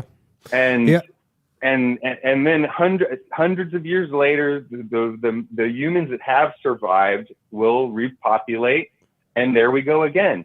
Have you seen the recent series on Netflix called 3 Body Problem? I've heard of it. I haven't seen it. Any good? It's science fiction. It's really good. The only reason I watched it was because some of my podcasters were talking about it. Timcast. You've been on, Danny. Yeah, I'll be on in a few weeks. Oh, right on. Isn't that animated? It's like an animated thing, isn't it? No, it's not. It's not animated. No, it's live action. Yeah. But it's a science fiction movie, and they're in contact with aliens, and they're sent these masks that when they put them on, it's like they're transported to another world. Oh, yeah, they can't.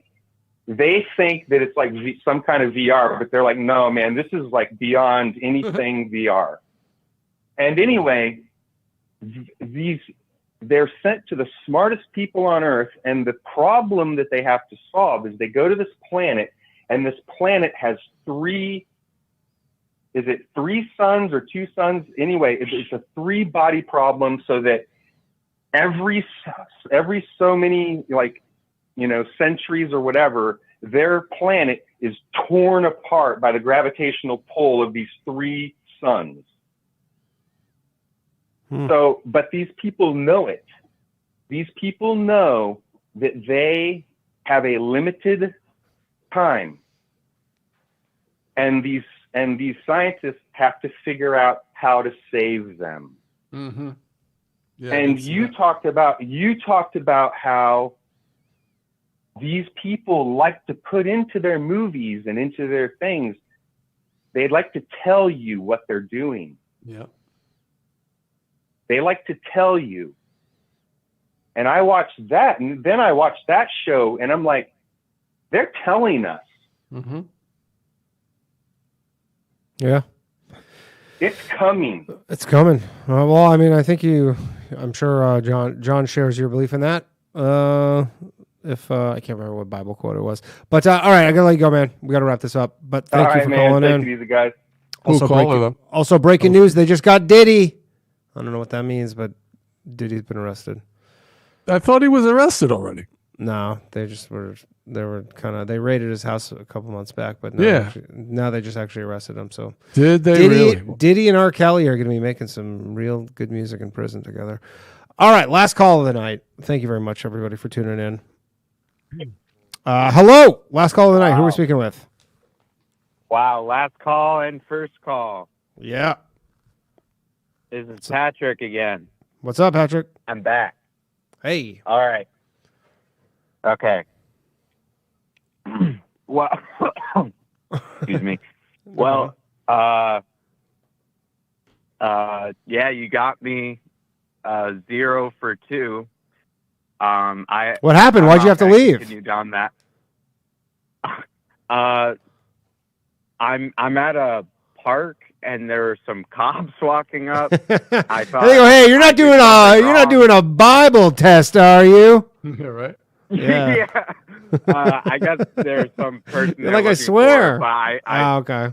Yeah, I thought they were gonna I don't know. So I hung up. But anyway, arrested while doing a Bible test. That'll be a first. All right, let's go. Yeah.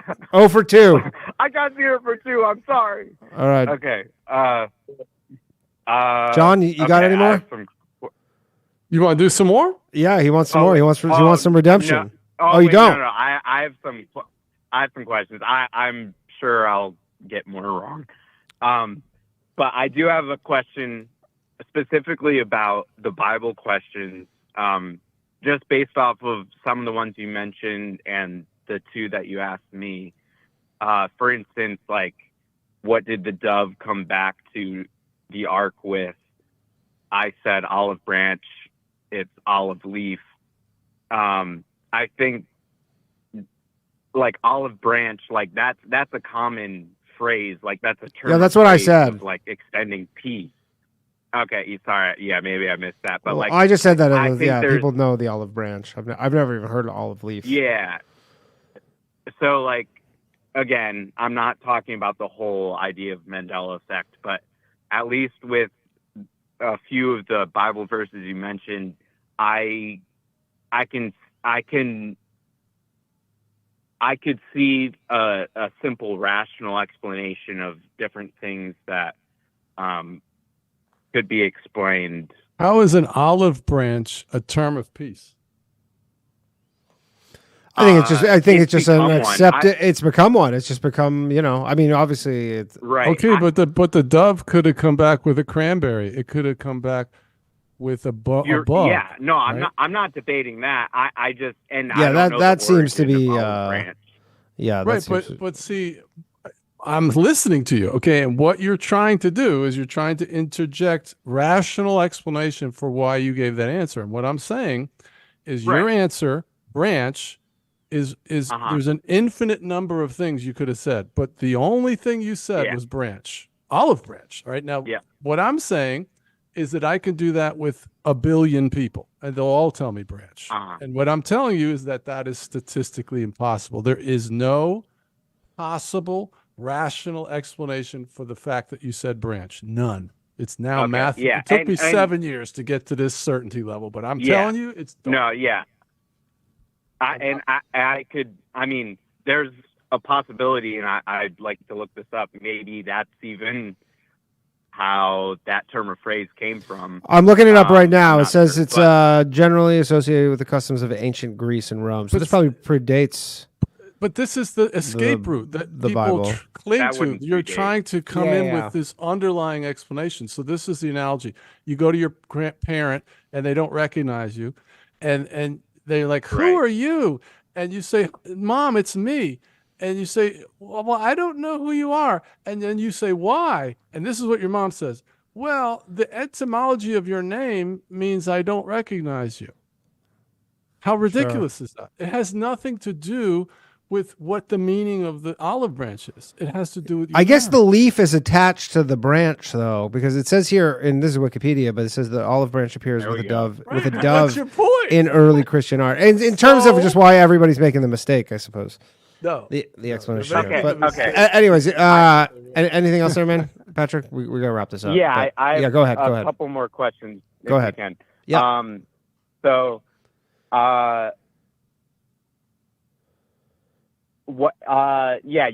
You mentioned just now epistemology.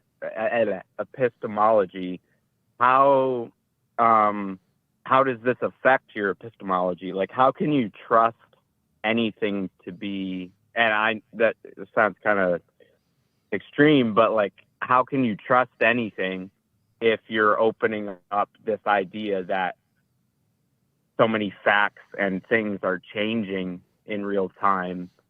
You know what I mean? Good question. There's two parts to that question. The first part of your question, whether you know it or not, is you're trying to suggest this. Because the consequences of this is so terrible, I don't believe it's happening. I know that sentiment is in the minds of many people. Okay, and what I'm telling you is this is a judgment of God. It's supposed to be terrible. It's supposed to snap you out and ask you this question. My child, my son, do you know me or do you know the book? Because if you can know the book and not know God. The Pharisees proved that. So that's the first answer to your first part of the answer to your question. The second part is the people that are demanding that you can't know God unless the Bible is perfect are emulating people in the Bible that didn't have a Bible. So you got Joshua telling the sun to stand still and it stops. You got Elijah raising axe heads to float on the water, Moses parting the Red Sea. These people are doing pretty good with God, right? And they have no Bible. So I'm not advocating that we don't need the Bible. All I'm doing is reporting on the fact that God is changing the Bible and we're going to have to formulate some sort of response. That's all I'm doing. Okay. I'm just reporting. I have, two more questions. Yep. Go ahead. So just a potential pushback against this, could this idea of Mandela Effect be very similarly a spiritual deception in itself? That this is actually a form of deception, that we're constantly misremembering things when in actuality we have, like, these things aren't changing, but it appears so. Like, what is your response to that? Absolutely. That this mass delusion is happening, but it's what it is. It's a delusion, or it's what it could be as a delusion. It's a great question. So my answer is you'd have to explain how we're deluded. If I'm deluded, how am I deluded? Because I'm not deluded just because you're suggesting it, right? I know I'm not deluded. So you have to show me how you're rational and I'm not. Okay. So the only way that I know, I'm sorry, go ahead.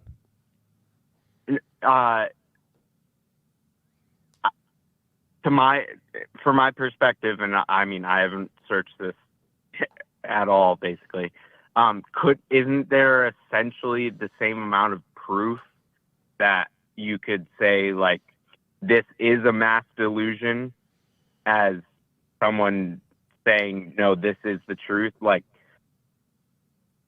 if one's a lie and one's the truth, it's like one or the other. Yeah, I can clear this up. Obviously, this is not the first time that it's been suggested that we're under a delusion. So my response to that has been, well, how are we deluded? Okay, so the only logical, rational explanation for how an untold number of people will be deluded, let's use the Monopoly guy as an example.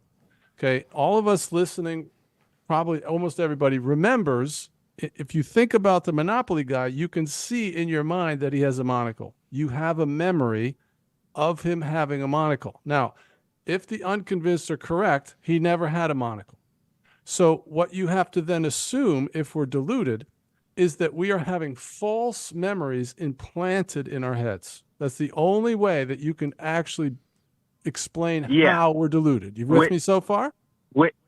Yes, which is the same thing that you're stating, is it not? Well, no, it's not what I'm stating. The inverse of what you're saying? Well, let me finish. So here's the problem. I have a peer-reviewed study published in different psych magazines. It's a peer-reviewed study on the Mandela Effect, and what it proved is that the unconvinced and the Mandelaite person share the exact same memories, and we also know that from experience. So that means if we're deluded, then so are the unconvinced, because the only way that you could be deluded is having false memories implanted into your brain by the lizard people, or by a mind control weapon, or a virus, or a nanoparticle, or whatever. Because if they're right, the Monopoly guy never had a monocle, right? If he never had a monocle, then they're right. Then how did the memory get in there? We're under delusion. We're seeing things. Well, that means that memory was put in there by some demonic thing or a chemical. It's not spontaneous. Millions of people aren't going to suddenly be stricken with mental illness. So it have to be some. All right. So my point is, it's very simple. My point is the unconvinced who are trying to suggest that have all the same memories that we do. So if we're delusional, then so are they. So I don't think they want to go down that road. Okay. Right? Yeah. All right. Anything else? Wow, to figure out too. Last question. Go ahead. Was your name Irwin? Was it Irwin? No, it's always been Kirwin, as far as I can remember. All right, that's it. Just one last thing to put him in a spiral for the rest of the night. Hey, good caller, man. Great questions. Thanks for calling, man. All right. Thanks, man. All right. That's been the show. Thank you very much, everybody, for tuning in. Thank you to our guests. Where can people find you? Where's the best place? WakeUpOrElse.com, Wake Up or Else on YouTube, and my books are free. Go download it. All right. If you want a hard copy, they're on Amazon. Okay, I'll put a link for all this stuff below. Thank you very much, everybody, for tuning in. Thank you to all the callers. Thank you to our lovely producer, Mark, for manning the lines. That has been the show. Catch tomorrow night, new episode of The Bathhouse live. I think we're going to be in the studio, not in the green room. But we got a great lineup of guests. Check that out. You can hang up on Rube Star tomorrow if you want. But you weren't allowed to tonight, and I'm sure some of you were very pissed off by that. That's it. That's been the show. Thank you very much, everybody, Thanks, Danny. and we will see you all very soon. Good night. Empathic abilities, yeah, my face be also stolen. Beat blow up, nigga, that just means I'm working. They see me as a leader, so that's why I'm Captain Kirkin. These tracks from the stars, that much is for certain. You can feel this hit if you up or if you hurt. I'm raising my stock, not talking my feet in some Birkin. Number Johnny 5 got a fucking short circuit. Bring the track to life when I spit phenomenally. When I hit, she feel that shit in her abdominals. These rappers make me laugh like comic view, they comical. You know I got a ball out, I hit the track running just like Sonic do. They don't wanna turn on my light switch. Yeah, they was trying to get me on my hype shit. Yeah, they don't wanna turn on my light switch. Yeah, and they tried to down me on some KO type shit. Yeah, they don't don't wanna turn on my light switch. Yeah. Now we pulling up fresh on some flight shit. They don't wanna turn on my light switch. Yeah. They don't wanna turn on my light switch. They don't wanna turn on my light switch. Yeah. They was trying to get me on my hype shit. Yeah. They don't wanna turn on my light switch. Yeah. Then they tried to down me up some KO type shit. Yeah. They don't wanna turn on my light switch. Yeah.